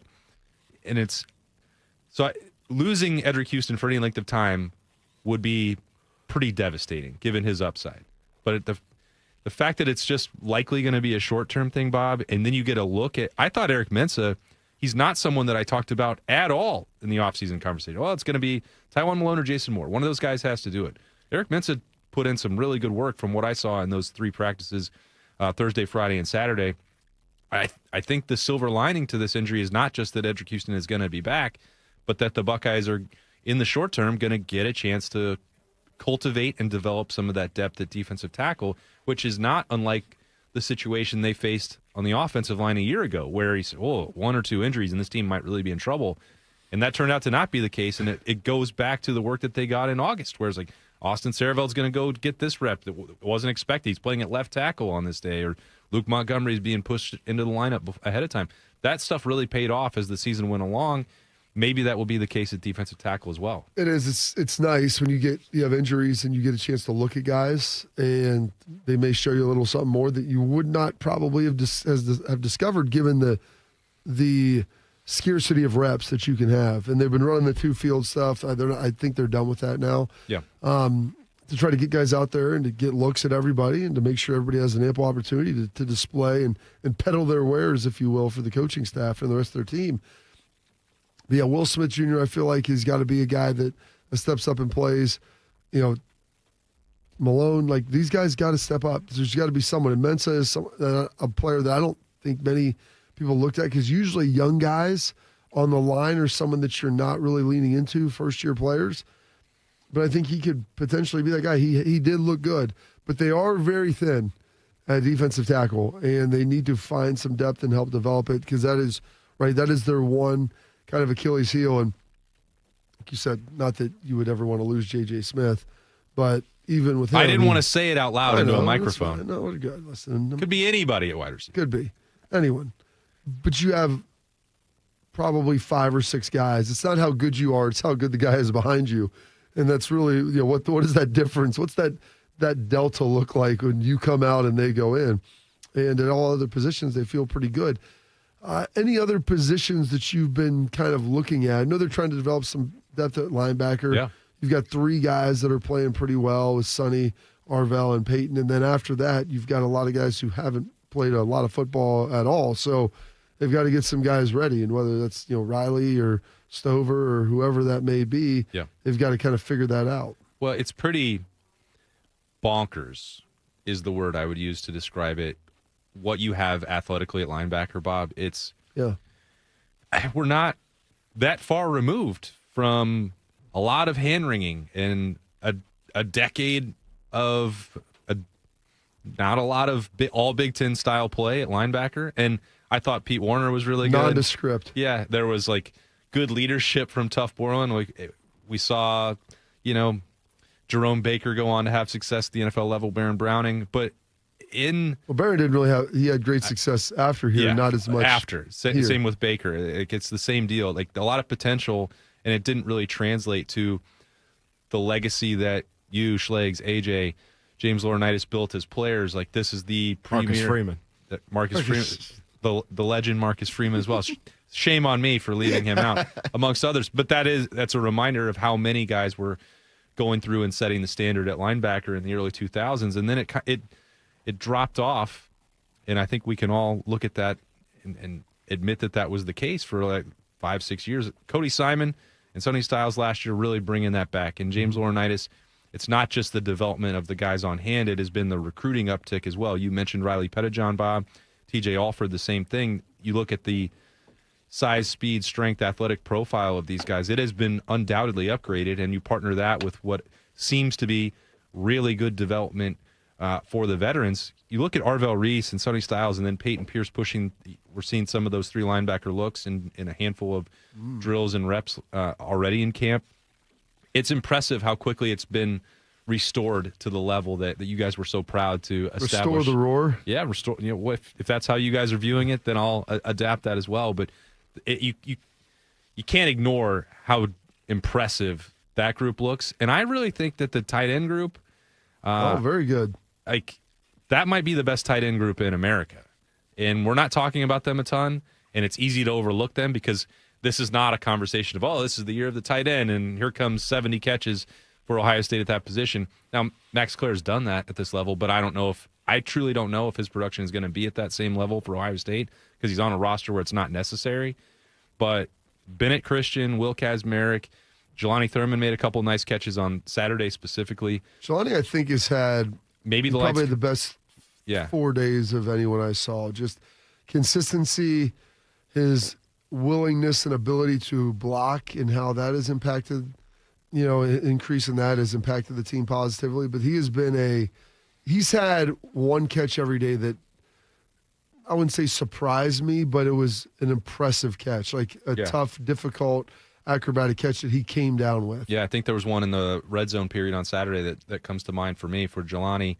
But that's a really good group, and that's important and overlooked, the role that they have to play both. Not to Keenan Bailey. Not to Keenan Bailey, because he said you may have heard this before, Bob, but on one play you may have to block a left tackle, and on the next play you may have to run a route against a safety. You have to do a lot of things to bring value. Well, Keenan Bailey was quick to point out, he's like, against Notre Dame, he's like, all 4 of our guys played. And there was plays where all 4 of them were in the game. They had a little 14 moments. personnel out there last year. Well, and it's tough to match up to, and if you have depth like that and versatility, and is Will Kazmarek, Max Clare, running routes? Probably not, but he's a lot better at that than I think people give him credit for. The same thing with Bennett Christian, where both of those guys are much more skilled receivers than I think people give him credit for. Just as the same as Jelani Thurman has gotten to be a pretty darn good blocker. And they've leaned in a lot on Max Clare to be able to do that as well because of the versatility that will ultimately give their team. But I think you look at Jelani Thurman's situation where Ohio State brings in Max Clare out of the transfer portal. Like Jelani at that time, he could have done whatever he wanted. He could have left it, and the choice was his. What do you want to make of your career? What do you want to do to attack this spot? Because he arrived at Ohio State with a ton of excitement and hype about what he might provide. Kevin Wilson, remember that recruitment? It's like, we haven't had one with this kind of athleticism. Like, we can feature this guy in a way. And it hasn't translated to this point. Doesn't mean that it can't, but he did not shirk from that challenge. And it wasn't even just that Max Clare was here. It's also that Will Kazmarek was returning and Bennett Christian was starting to push, and he was showing he could do the things as a blocker. And he had the long touchdown from Julian Sayin last year, the little catch and run in late time. He's shown the ability that he could help too. So the challenge was out there for Jelani Thurman, and I definitely think, Bob, he is accepted at and run with the opportunity. Any other observations or notes? I mean, we had a full three-pack of days, and you put them all together. I'm sorry I led you to the linebackers, and we kind of, well, landed they're on really the tight good. ends. They are. They're very good. And the thing that's going to be interesting with them is last year I think you would have noticed them being good, and that would have been nice. This year, with Matt Patricia being the defensive coordinator, trying to find where they're at on the field will be a little bit more challenging because they will be very multiple. And when you have guys that have length and athleticism and have a deep skill bucket because they've played other positions, like both starting linebackers have played other positions at Ohio State. Yep. With Arvell Reese and Sonny Styles playing DB and defensive line respectively. Like, it's a pretty wild juxtaposition there, right? And because they look about the same now, like physically on the field. Except that Arvell's 8 feet tall. Arvell is very tall. He's got like great length. He runs really well. He can do a lot of stuff. But you're going to see a lot of, I think, them moving around. And Texas, I would imagine, they're going to have a hard time like honing in on what exactly you feel like they're going to do because you have a new coordinator, you have a bunch of new starters, and a coordinator that you look around. And if you ever try to like watch and figure out what his defense is, it's like, well, who do you have? Yeah. And then I'll tell you what we're going to play. And they have two guys that are very versatile, so they'll have a lot of different things they can do. And that also includes flexibility and versatility with the defensive line. We saw C.J. Hicks getting some impressive work there on Saturday. He had one sort of bull rush where he and Ethan Onyanwa have been going at it, He's a big, thick dude. Couple guys. Very girthy. Yeah, just athletes. Dudes being dudes. And Onyanwa got the better of C.J. Hicks on one rep during this team period. I talked to both of them about it. It was like, well, I set him up with this move. He thought I was going to do this, and I instead of going speed, I went bull rush. And he put Ethan Onyanwa the second time on his backside.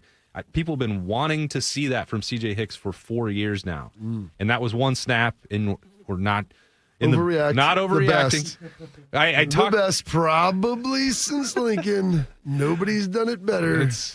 It's one of the best. Hicks. It's one of the best reps I've ever seen in my entire life. Best rep all time.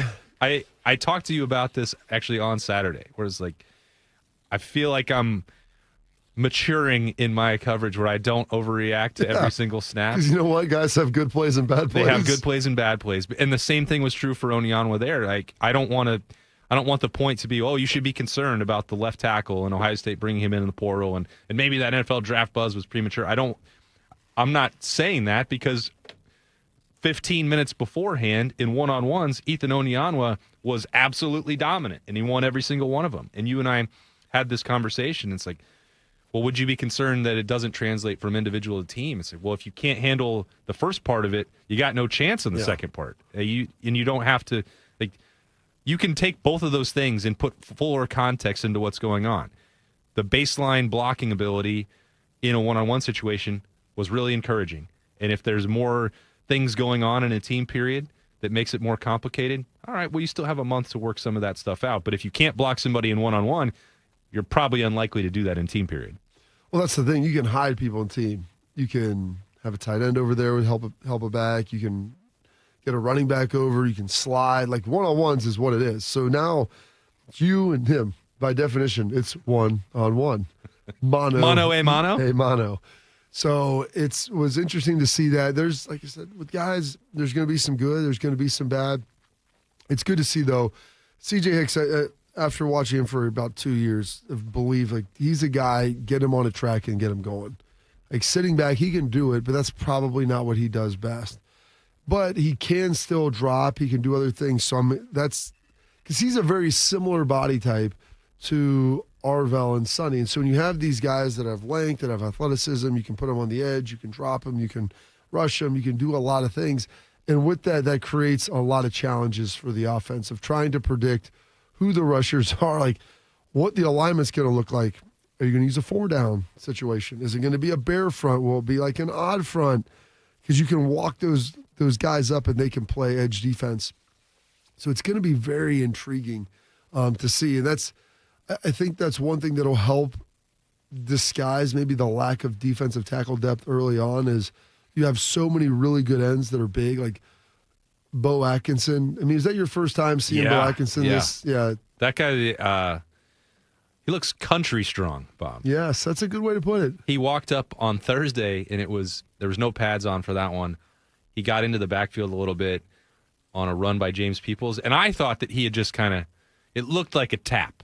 Yeah. And he just put his arm out. And James Peoples, flew like he had been blown up. He went 6 yards through the air and landed on the ground. That's a little bit of hyperbole, but it didn't look like he was trying to do anything crazy, and he wasn't trying to hurt his teammate. But he put one hand on James Peoples, and James Peoples went to the ground. And I was like, okay, this guy has a little bit different skill set. You know, if you have, Kenyatta Jackson on one side and Bo Atkinson on the other, they don't look like they play the same position. And in some ways, you wouldn't even ask them to, right? Yeah. Sort of like Jack and JT. I think how they play the position is what it is. Like, there's different ways to go about doing it, and Bo is very different skill-wise than Kenyatta. But they're both big, and one of the things is, too, both those guys, I think, are big enough that you could kick them inside and you can move them around and do some stuff. I thought about that with Atkinson if we were talking about what do you need to do at 3-tech. Yeah. And I've heard other people push back on this. I think Atkinson's too big for that, and maybe he's also too important at defensive end. I don't know. I just looked at him, and I thought, well, Jayshon Cornell did that at 6'4", 6'5". Draymond Jones was not quite that tall, but similar weight and similar strength. And I've always loved what Larry's – if there's been one position that's the hallmark for Larry Johnson, to me it is not the Bosas and Chase Young, because I feel like those are generational prospects. You could do just about anything you want with them. What has been – year after year after year, finding someone to play that 3-tech and different guys that you don't always think of. I wondered if Bo Atkinson could do that. Doesn't look like that's going to be the case based on the first couple days. It's been 3 days. I mean, they move some guys around, and some of it's fit and feel and trying to figure that out. So I don't think it's a finished strategy yet for Matt Patricia. They're still probably exploring and examining some of those things. And some of that's going to come out of necessity as they start playing the offense. And if you get gashed here or they're taking advantage of this, maybe you have to start looking at, okay, is this a weakness of ours? How do we correct it? Can we correct it with personnel? Can we correct it with scheme? And try to blend those two things together. We'll keep rolling here through Ohio State's training camp, talk a little bit more about this. But there's a college football coach. Did he just lock in his future? We'll find out the details on that here coming up next on the Morning Juice. When it comes to protecting your assets, you need a security partner. Event Risk Security Services is a U.S.-based veteran-owned company providing protection services, consulting to Fortune 500 companies, movie studios, celebrities, and high-net-worth individuals. If you're tired of fluff margins with low compensation for poor quality services and an endless revolving door of vendor staffing, then give them a try. They're virtually the same cost, and they can address what keeps you up at night. Event Risk. Check them out at eventriskinc.com to learn more. And we're live here outside the Perez family home, just waiting for and there they go. Almost on time this morning. Mom is coming out the front door strong with a double-arm kid carry. Looks like Dad has the bags. Daughter is bringing up the rear. Oh, but the diaper bag wasn't closed. Diapers and toys are everywhere. Ooh, but Mom has just nailed the perfect car seat buckle for the toddler. And now the eldest daughter, who looks to be about 9 or 10, has secured herself in the booster seat. Dad zips the bag closed, and they're off. But looks like Mom doesn't realize her coffee cup is still on the roof of the car. And there it goes. Oh, that's a shame. That mug was a fam favorite. Don't sweat the small stuff. Just nail the big stuff, like making sure your kids are buckled correctly in the right seat for their age and size. Learn more at nhtsa.gov/the right seat. Visit nhtsa.gov/the right seat. Brought to you by NHTSA and the Ad Council. I'm Shanola Hampton. Every day, millions of people face hunger. Today, I will share with you some of their experiences. I'm stuck between paying for medications or paying for food. John from Maine. After paying my bills, I can buy groceries. It's sad to say, food comes last. Alice from Oregon. I thought pantries were for less fortunate people, but anybody could be less fortunate in a day or even a second. Claire from Virginia. The Feeding America network of food banks helps provide over 6 billion meals to people in need each year. No one should have to worry where their next meal will come from. Together, we can end hunger. Learn more at feedingamerica.org. When it comes to a gun suicide attempt, all it takes is a moment. Heather and I had an argument just like any other couple. I was lost. I had snapped. I had a gun and I was going to take my own life. Heather helped me realize that there was still a life to live for the better of myself, my family. My weapon is now safely put away. A moment of crisis can happen to anyone. Store your guns, locked, unloaded, and away from ammo. Hear more safe stories at endfamilyfire.org. Brought to you by Brady and the Ad Council. Bobby is known as the General. Tito shops at Dollar General. This is Morning Juice.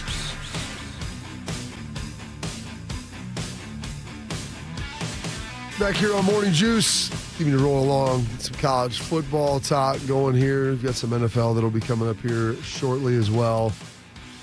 Sit-off returns tomorrow. Maybe that's a big... Is this the first one he's missed? Yes. Wow. It says he'll miss some more. He goes out to Vegas or something and does that later in the year. So something going on there. I'm surprised. I know he's got a big trip up with Your Highness, right, Bodie? Oh, yeah. Yeah, up to Toledo, I think he's got that one coming up. At some point. That's right. I think we might try to get Your Highness in studio, too, if possible. Yeah. That'll be We're working big. on it. That's not going to lock that in. That's good, Brody. We're hoping. It'll be great. It'll be great. Nobody does it better. Maybe around Hanukkah time, too, even, if or Christmas around the holidays for Your Highness. He's got some... He's got energy. He does have some energy. He's got the juice, man. Dripping. Love it. Dripping in juice. Like a Diddy White party. Some news out of the Big 12. Former Mount Union. Former speculated future Ohio State offensive coordinator. And that's, or even potentially head coach. I had heard at one point in time. The three-time Big 12 Coach of the Year, Matt Campbell, is now locked in with the Iowa State Cyclones. Been there for a number of years. He's already the school's all-time winningest coach, but signed a contract inking him there through the 2032 season per ESPN's Max Olson. Campbell will now make $5 million per year and reportedly agreed, which you hear $5 million. That makes him the 42nd highest paid coach in college football. It's a little bit of a bargain there. Well, here's the thing. Reportedly agreed to take a hometown discount in his new deal. Because this is the bigger part is you have to have the increased salary pool. So they're going to have more money now to hire assistants. You look at Ohio State. I mean, you got 3 guys coaching the offensive line. You look at they got Taylor Johnson they brought back. You've got Walton. You've got Guerrero. I mean, they've got a slew of guys back there coaching in the secondary. Tony Washington Jr. out there with Larry Johnson. Yes. I mean, there's multiple guys coaching every position. So not only do you need to pay the guys more to keep them, but you need more money to be able to pay more guys to have them out there now with the limitless coaches. And players also. Well, and here's the other way. It said it's also the new deal will pave the way for increased salary pool for the assistants and allow Iowa State to set aside an additional $1 million in revenue sharing money. The $5 million figure would have made Campbell the 42nd highest paid coach in college football, tied with ex-North Carolina coach Mack Brown. It's a substantial bump from the $4 million Campbell made last year, which ranked 53rd. So it's another $1 million. The fact that he was only making $4 million there with what he's done is kind of wild. Iowa State, obviously not probably the most affluent athletic department around, but he's elevated, I think, the cachet of their program. And now, Austin, it'll be interesting to see, if this becomes a trend. I mean, it's through 2032. It's the lengthy extension. But does this become a trend in college football at certain places? Like, I'm getting paid well, but I need assistants. I need a lot of them. And more importantly, we need salary dollars for our players from the pool. It's a blueprint, and I think a very good one. I don't know how many coaches are going to be willing to sacrifice their own financial well-being for the sake of the program, to be honest with you. If it keeps you there makes your job easier. I get it. I think Matt Campbell is doing the right thing. I think Iowa State's found the right guy for them who understands that, who's willing to give back. You just look across the board, and it's not – I don't mean this as a knock or a criticism. Almost everybody exclusively across the world is trying to do the best thing for their family and get the maximum amount of dollars into their pocket that they can and get the best deal for themselves. I think what your point is valid. You may be taking a little bit less up front. It's sort of like what we talk about with Ohio State on the recruiting trail. There are going to be other schools that might offer you better deals in NIL as a true freshman. But do you want to get a second NFL deal? Do you want to be developed at Ohio State and have the long-term view? And that's sort of, I think Matt Campbell is taking that position with his own well-being and the health and vitality of the Cyclones. I think it's a good deal. Is everyone going to be able to duplicate that? I would say probably not. Iowa State's in a little bit of a unique position, and Matt Campbell, even going back to Toledo, I think the conversation around him was he's comfortable in a small town. He's not looking to do this purely for Ric Flair. He's not a wheeling, dealing, jet flying, limousine riding son of a gun. There's nobody's ever said that about Matt Campbell that I'm aware of. No, I saw Thidoff was trying to project that onto Ryan Day. Oh, really? And he said, after you won the national championship, did you just want to put on a robe like Ric Flair and go up there and give everybody a piece of your mind? No, I don't. He literally asked him that. Yeah. It was real. Yeah, that happened Thursday. I was sitting there blown away. If on the bingo card you had a Ryan Day, I need to go Ric back. Flair analogy. Need to go back and check out that YouTube interview then, because I want to see Ryan Day's reaction to being asked if he were to go full I wish I Nature could have Boy. been plugged into his mind as he's hearing the question come out. Yeah, that's one of those. See the wheels spinning right now. I got to see this now. But Matt Campbell, that was even when it came to the conversation about, because Matt Campbell is up for every job in the offseason every year. And Ohio State and Michigan have been in that conversation in various capacities over the last decade. And some of the view around him in agent circles or around the profession is he doesn't want that. He doesn't want the spotlight. He's comfortable being coaching football, not having a ton of the outside demands on his time, the spotlight, the scrutiny. And that's not that he is unwilling to face that, because he is a competitor and he's been very successful, very, very successful as a college football coach. But I think that's the thing. If you can stay there and secure your future at Iowa State, that makes sense for everybody. So won at least 7 games in his first 9 years, 7 times. And people forget, Iowa State before he got there was bad, not good. Quite bad. Usually bottom third of the Big 12. 2-10 bad. Yes. Appeared in AP top 25 5 straight years from 2017 to 2025. Longest such streak in school history. 64-51 as a head coach. Again, they played in the Big 12 title game last year as well. So you mentioned him being a small town guy, not moving. That's, if you're at a school, and I would kind of put Purdue in this. You start talking about schools that are back half of Power 5 conferences or Power 4 conferences, and there probably have to be some concessions at certain places to be able to get some things done. And yeah, he could have probably wrung out another $2 million for himself. But in this era now, we're at a different time than ever before. And the resources that you need maybe aren't always directed by you and to your family. So would you rather coach there 4 more years, or would you rather take another $2 million and end up getting fired and see how the buyout looks and all that stuff? Well, part of the arms race and the escalation of coaching salaries over the last 15, 20 years in college football primarily was because there was not the revenue sharing. You had to spend that money somewhere. You're looking at, well, if we don't have this in our budget, well, then the state's going to take it away next year. Let's spend it. It had to go somewhere, and you saw elaborate facilities. And at Clemson, that meant slides and putt-putt courses. I love slides. In addition to Dabo's salary. And, that's true even with the best coaches in college football, the ones with national championships, with Kirby Smart and Ryan Day. They were able to go every year and say, well, the school can pay this amount. I deserve this amount. Somebody else will pay it to me because of that's just what a coach costs right now. I think there will be an adjustment to that. Now, college football is making more money than it ever has before, so maybe they will be able to sustain that. But what you talked about with the way Ohio State has set up its staff, do you want to have an army? You want to be able to recruit and say you have 3 position coaches on the offensive line, come here and you can get good players surrounded by coaches and delegate more responsibility?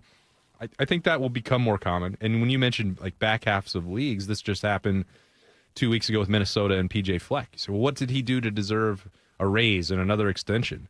PJ Fleck seems to realize he's got a good thing going there, and he's not asking for the moon financially, and some of that's going back to the athletic department and NIL. You don't want to have to reload and move your family all over the place if you've got a good spot and you're doing a job that can keep you at Iowa State or Minnesota earning that salary for another decade or as long as you want to do it. Not every place is going to be in that spot, but if you get the hire right at those quote-unquote lesser Big 12 or Big 10 programs, don't risk it. Like, make whatever concessions you need to make, and that goes both ways. Like the golf course? Yeah, 100%. There we go.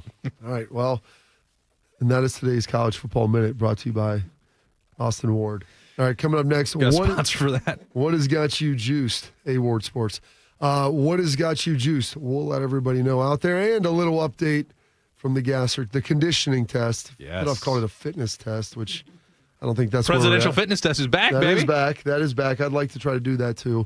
But I'll give you an update on how that went and let us know what has got us juiced here. Coming up next on Morning Juice. Bobby Carpenter here with Riverside Bank of Dublin Sports Money Report. Every successful franchise in sports has a long-term vision, and behind that long-term vision are the people executing the plan. In the words of the great Woody Hayes, you win with people. It's the same in business and in life. Surround yourself with good people and build strong relationships with those people, and the path to success becomes very clear. Here's Chuck Moore, CEO, and Travis Sanders, president of Riverside Bank of Dublin, on how they win with people. A team's success can be directly tied to the quality of its players, coaches, and leadership. In sports and in business, talent alone doesn't win. It's why we focus on building strong relationships with our clients and why we strive to always offer the best advice, the best products, and the best customer service for our clients. Thanks, Travis. We want them to focus on their business and their people and let us handle their banking needs. Tune in every day for the Riverside Bank of Dublin Sports Money Report. Visit their office at 6300 France Road in Dublin or online at riverside.bank. Member FDIC, Equal Housing Lender. Hey, Max, you look absolutely dashing in that purple tie. Ready to harness the world? You bet, Daisy. I'm ready as I'll ever be. And might I say, your purple tie really pops with your vest. Thanks. I almost went with a cape, but didn't want to come across as pretentious. Nonsense. Anyone in our line of work should rock a cape. You might be onto something, Max. Phew, so here we go. First day on the job. We've got this, right? Right. Don't forget, we both graduated from Dogs Inc. with honors. Which means I can guide my human around a busy city with ease. And I can give my human a restful night. I hope my human is kind and loving. And I hope mine likes wet kisses and zoomies. Ready to make a difference? Born ready. Let's go. Discover how extraordinary dogs like Daisy and Max change lives at no cost to the recipients. Visit dogsinc.org. Hey there, Jane Lynch here. You want to hear something funny? Too bad. You want to hear something uplifting that will inspire you? Good. Because today, I want to talk to you about Direct Relief, a humanitarian organization that does seriously good work when it counts. Fires, hurricanes, earthquakes. When disaster strikes, Direct Relief immediately shows up with medicines, medical supplies, and everything doctors and nurses need to save lives. Let's ship her out! Every day across the United States and around the world, they're making an enormous difference. If someone needs help, Direct Relief helps. No politics, no red tape. Hey, what you doing over there? Oh, I'm packing insulin for kids with diabetes. See, every box here is literally a lifeline for someone in critical need. So check them out at directrelief.org. You might just bring a smile to someone's face. Attack and dominate. You're locked into Morning Juice. Sponsored by Event Risk. What keeps you up at night? Visit eventriskINC.com. Here's Bobby and Tito. Oh, here we go. Final little voyage here. The Morning Juice in the chat. I mean, there was some shade being thrown. Like I didn't sound confident. I've already got it in the bag. It already happened. So whatever the results were, the results were. So let him know. You're going to come after me? He's a man. I'm a man. I'm 42. So great birth. You know what? We'll just start off with this. What's got us juiced? What's got you juiced? Sponsored by Billiards Plus. Find your next grill and everything you need for the master griller. Billiards Plus on Dublin Center Drive in Dublin. So what's interesting, Austin, is usually it goes to me first, but since I'm in the one chair today, I'm going to go to you first, sir, and see what's got you juiced. I mean, I was juiced for you on your birthday, and we'll get to those results. But huge night for Liberty Ward, seeing her hero, Cody Rhodes, the American Nightmare, take back the championship at SummerSlam. Great two-night event there. Paul Levesque, Triple H, really he was cooking this weekend. Also presidential fitness test. He was there, getting they showed that clip both nights. You got Triple H in there with Trump, WWE Hall of Famer Donald Trump. Great event last night with John Cena winning, and then immediately overshadowed by the Beast incarnate Brock Lesnar returning. So were your boys watching this weekend, Bobby? They did not, and I didn't realize. Too busy? Well, it was my birthday was Friday. Caleb's was yesterday, and I think it just kind of got lost in the shuffle that SummerSlam was this weekend. When you said that, I would have got it and we would have watched it. Gone up to MetLife. And, if I would have gone up to MetLife to do it, but why not? Yeah, I know there was some concern. I had some trepidation because John Cena went back to face-like behavior on Friday night. Oh, is this a ruse? Do we get the real John Cena back? Is Cody going to turn? Which that was my real concern. Liberty has so much invested in Cody Rhodes and all these multiple great interactions that they've had. QB1 for WWE. Like if he turns heel, I don't know how what am I going to have to explain to Liberty about this professional wrestling world that I love so much that I want her to just enjoy it in the way that she is right now. And I don't want to ruin that and pierce that bubble until we have to. So great moment. She said to me, Bob, so we got just one of the all-time epic matches. And 5 crossroads on John Cena, kicks out of all of them. 5 attitude adjustments from Cena on Cody Rhodes. He kicks out of a avalanche double, all attitude adjustment from the top rope. And they're kicking out of everything. They're going through tables. And she's just covering. She puts up a blanket over her head when she thinks that Cody's not going to kick out of something. And she says to me at the end of the night, she gave me a big hug. So glad Cody won. She's like, are those guys made out of concrete? How do they keep kicking out of all this? The reason why John Cena is not going to be wrestling after this year. She was amazed at the number of finishers that were spammed and how they kept kicking out. And what are these guys made? Are they made out of steel? I said, yeah, they're superheroes, and it was awesome. But she had a happy night, so I'm really excited for that. We'll see where they go the rest of the year. But if we have John Cena and Brock Lesnar now to look forward to one last time, well, that could be something too. I'm juiced for that. Ooh, that'll be nice. Bodie, what Schleich got to say? This game just encapsulates everything that is Ohio State football. Encapsulates. What did I say? Encapsulate? Yeah, exactly. Caffeinate and dominate. The one we had on Friday was when he dropped in the Larry Combs. It's like Larry Carey. Let's call him Coach. Coach. Carey's like, no, you digress me. I don't know how I'm going to top everything Austin just said. But I'm sorry, I set the bar. bar Do my high. very best. I got an email this morning, 6:49 a.m. Team, please join me in wishing Bobby Carpenter, the general, I added that part in, a happy 11th anniversary with the Fan. Big couple days for you, Bob. 42nd birthday on Friday, 11th year here at the Fan. I have to assume it's probably been the best 11 years of your life. What also has me juiced this morning, any comment on that? You want me to just keep going? Oh, no, keep on rolling. Okay, I'll just keep rolling here. Saw this on Twitter this morning. For the record, I just want to say that Shark used this Twitter feed before I did. So any sort of, the setup and what it's trying to feed in the algorithm probably went to Shark before myself. But nevertheless, this is on the right-hand side under today's news. Got 3 topics here. Democrats flee Texas to block redistricting. Redistricting there. Lil Tay starts OnlyFans at age 18.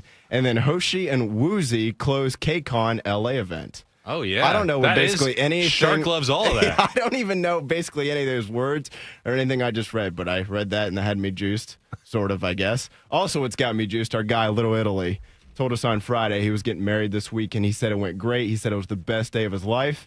And safe to say, I guess he took AJ's advice, or maybe didn't take AJ's advice. I don't know how the best way to play if there's any doubt in your mind, do not go through with it. AJ's Friday marriage advice was basically make sure you're marrying the right person. If you have any doubt, get out now before you get started. The day before is not when you should be thinking about that. Yeah, but our guy, Little Italy, apparently had 0 doubts. So good for him, man. Good job out of you. He's one of our many beloved Morning Juice listeners. So good job at him. And some, of course, great advice from AJ there on Friday. Bobby, conditioning test. Yeah. What's got you juiced? Oh, goodness. A lot's got me juiced. Birthday Friday was great. Went to Hyde Park, the old Hyde Park in Arlington. Brother came up. Shuggs was there. Some of my friends hung out, had a good time, good dinner. Then Saturday got up and went over to Ohio State, watched some practice on Sunday. And then yesterday afternoon, we celebrated my son's birthday, which is today. Had a little party for him. What he wanted to do, we have a double long slip and slide that we had bought, and that destroyed my backyard yesterday. Love slip and slides. Yeah, haven't been on one in a minute, but they get them now where you can chain them together. So nice. Yeah, it was. We talking like 20 feet, 30 feet. No, it was. Oh, that thing had to be 20 yards long. It was probably 60 feet. We used to just take a tarp and put that at the beginning of the slip and slide. Just add a little more to it. Yeah, it's all good. Throw a little soap on there, get you sliding even faster. So that had me juiced, a lot of fun. Watching practice was great. It took so my kids were out there on Friday. You had a squad rolling deep on Friday. I did. My oldest son brought some of his friends, and then Caleb was out there with Artie. I was taking care of him, took them all home, piled them in the truck, and so they did a good job with that. Conditioning test, as everybody wants to know, passed. So like I said, I looked. How do I look running? His turns are nice. I mean, so they recorded it on the Fan. We actually had full production around it. I was mic'd up. Schleggs was mic'd up as well. So that was good. Do a little editing Dump on that. button ready. I don't think he was cursing a lot. I think it was good. So they put all that together. So I'm curious to see when Tyler puts all that, what that's going to look like, and I'm excited to get a chance to see it. He was, your knee drive, your stride length isn't quite what it used to be. I'm like, well, I'm 42. I can't drive my knees probably quite as good as I used to. But it was good. I made them all, and it was so nice outside that helped immensely. It was incredibly hot while I was training for it, and then it was given the gift of 65, 70 degrees and dry. I probably could have ran 3 or 4 more. You looked like you could do more when you were done. There was more left. It's just how it's chosen suffering, Austin. How much more did I really want to go through? I was in a little extra drink at dinner. I started getting sore Friday afternoon. I didn't even take the whole day. I was starting to get sore. I went over Friday, got in the cold tub over at Soda, and then coached some football practice before we went to dinner. But it was a great weekend. I didn't realize 11 years here. That's my official, I think, full-time hire. I was working contract for probably 3 or 4 years before that. Yeah, they kind of get you on that. That's I like fun. When mine pops up each year. It's 3 years. It's it's felt like 7, but hell. It's been almost. How are we counting it? Yeah. I would fill in here when I was, even when I was playing. So, it's been probably 15 that I've had access and been on the airwaves and stuff here. So it's been a fun time. I've enjoyed it. We'll see how many more are left in the bag moving forward. So that's got me juiced. Anything else from you guys today. But what's on the docket? Yeah, I'll the rest throw of the day, something boys? else out there. What did not have me juiced for a minute was Micah Parsons requesting a trade from the Dallas Cowboys. That was not a good But then I thing. felt great because Jerry said, don't lose sleep over it, Cowboys fans. We're not going to trade him. We'll get him signed. Yeah, it's going to be totally fine. That's just great. We could talk about it on First Take and whatnot for about, I don't know, what do you think, three and a half more weeks, and then we'll probably get him signed at some point before that Philadelphia game. That way he can't practice all training camp. I know that if I was in Brian Schottenheimer's shoes, I would not want my best player out there on defense throughout my first month of training camp. Yeah, you in my want to keep first him season. well rested. Get him fresh fresh legs. Yeah, exactly. 17-game season. Yeah, that didn't have me super juiced, but otherwise, football season inching our way closer. Big plans today? Well, we've got for no availability today. Going to follow up this show. Going to be jumping on with Bo at 10:30. Got do some question of the day at Letterman Row. A lot to break down after 3 practices. That's got me juiced, Bob. Getting to see the first 3 days all in a row. It's nice where you can kind of stack them together and you see some of the progress in real time. Is there any other availability that's scheduled? Yeah, tomorrow we've got quarterback, so I'm juiced for that as well. That's a big day. I don't know if we'll hear from Tavian St. Clair, but I want to mention just him briefly, Bob, because we're not going to talk about him, and every time we've mentioned it, it's here's the quarterback battle. It's these two, and even Ryan Day's like, and Tavian's over here. And I think that means true freshman. And that's it. You've got to learn, you've got to develop. When you watch him throw routes on air, I think there have been some periods where I'm like, that might be the best arm on this team. Oh, Witten told me when he came up, he goes, so 9's the guy. And I'm like, well, you just if you just have them stand in front of a wall and you're doing a lineup and you're like, which one's the starting quarterback at Ohio State? You're like, well, just physically, the eyeball test says it's going to be 9. And then he's got a really nice ball. Velocity, deep ball. It's going to be fun to watch him develop. He's not ready yet, not trying to get everybody going crazy about it or force a controversy that, hey, maybe you need this third guy in it. That's not what he's here for. Tavian St. Clair knows that as well, but kudos to him. He watches the film too. He knows. But the way that he is developed physically, I think back to it's 2 years ago, like summer workouts, and it's like just the skinny kid. I'm like, this is good. This is the guy. This is the 5-star. He's attacked the weight room, work ethic, that whole thing. It's going to be fun to watch him develop. He's got a lot of tools, Bob. He does. A lot in the bag there. And like physically, like you said, when you see him, he looks really impressive. Like he looks the part with everything. So that'll be good. Excited for that. Burn for you. I didn't realize that's availability. But no more practice viewing as of yet? We tended to get in the past the day that the Big Ten bus tour rolls through, which would be Thursday for Ohio State. Through, so if you want to watch that, Ohio State fans will be on BTN. They'll get the full treatment there. But no plans for local media to be allowed to cover and watch that one. So we have Tuesday, Wednesday, Friday with position groups and position coaches to talk to them. And that's fine with me. Is that we're opening with Texas and not Akron, a correlation that you have to imagine, right? I think it's the combination of opening with Texas plus not needing amateur observers breathlessly reporting on every single throw from the quarterbacks. I don't think that adds any value to the conversation. The routes on air. Yeah, so I think it tends. There's Austin. How can we bench a quarterback if we don't see the missed throws that he has? And it's a great question, Bodie. It's a great question. How can we not fire Ryan Day? But if we can't see some of the mistakes in training camp, guess we're just gonna have to wildly speculate. I guess they'll just win 12 games again this year. Yeah, imagine that. But yeah, I think it's the combination. Usually when they have a quarterback competition and they don't want daily updates on that, they get scaled back a little bit. And if you open with, I don't know, a Notre Dame a couple years ago or a Texas now, you're not maybe going to get as many practice windows to watch. And I get that. I understand it. No problem with it. We'll do the best with what we got. Oh, Ryan's very good. Opens it up for all you guys and very generous this time. I mean, he does 100%. That's why he got whatever and we'll talk to Ryan Day tomorrow as well. Okay, there you go. Maybe ask him about some of the smattering that on of the fan. grays. And his favorite, I don't know, professional wrestler. If there's a robe that he wants to wear, Ric Flair. or he wants the tights. I mean, I asked Ryan, I was like, so, somewhere in there, I think after that, I was like, well, Ryan, I kind of envisioned, the image was you with like your family afterwards, like hugging and embracing the success that they all went through. A very difficult time, as was well documented.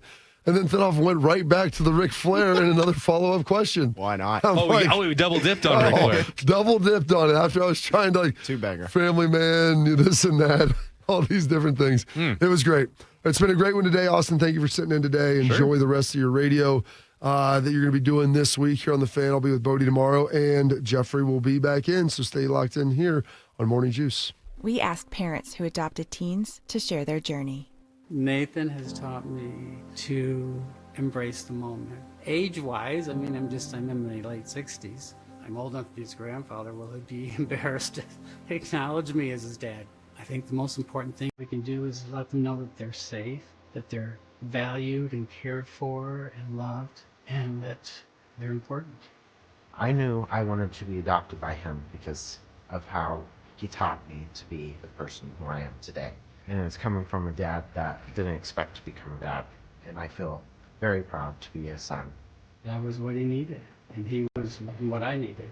Every day is full of new opportunities. That's what it's been about, realizing the simple things that it takes to make such a huge difference in these kids' lives. Learn about adopting a teen from foster care at adoptuskids.org. Brought to you by Adopt US Kids, the U.S. Department of Health and Human Services, and the Ad Council. Teachers are dynamic leaders, shaping a new generation. They bring a variety of perspectives from diverse backgrounds, innovating how they teach to prepare students for our fast-changing world. Achieving this takes skill and expertise. They're tireless explorers, creatively discovering a universe of solutions, telling stories, experimenting, inspiring, mentoring, connecting cultures, and connecting with each other, leading by example. Experience the unique joy of helping students thrive. Teaching is a journey that shapes lives. Are you ready to begin?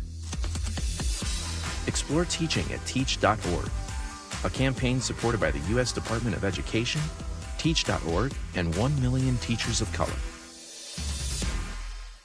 You know a thing or two about the moments in life that matter. You've seized those moments to embrace joy, accomplish great things, and build meaningful relationships. Is it time now to sit back and reflect on a life well lived? Maybe. Or maybe there's more to be done. Maybe this is the most important moment you've encountered yet.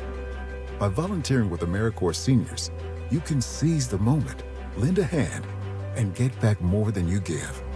We connect you to local volunteer organizations with opportunities that fit your schedule and match your interests. Through AmeriCorps Seniors, you can support people in times of need and make your community stronger. You can become a companion to your older neighbors, brightening their days with friendship.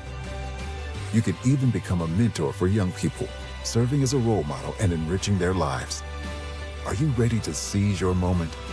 Visit AmeriCorps.gov/yourmoment and get started.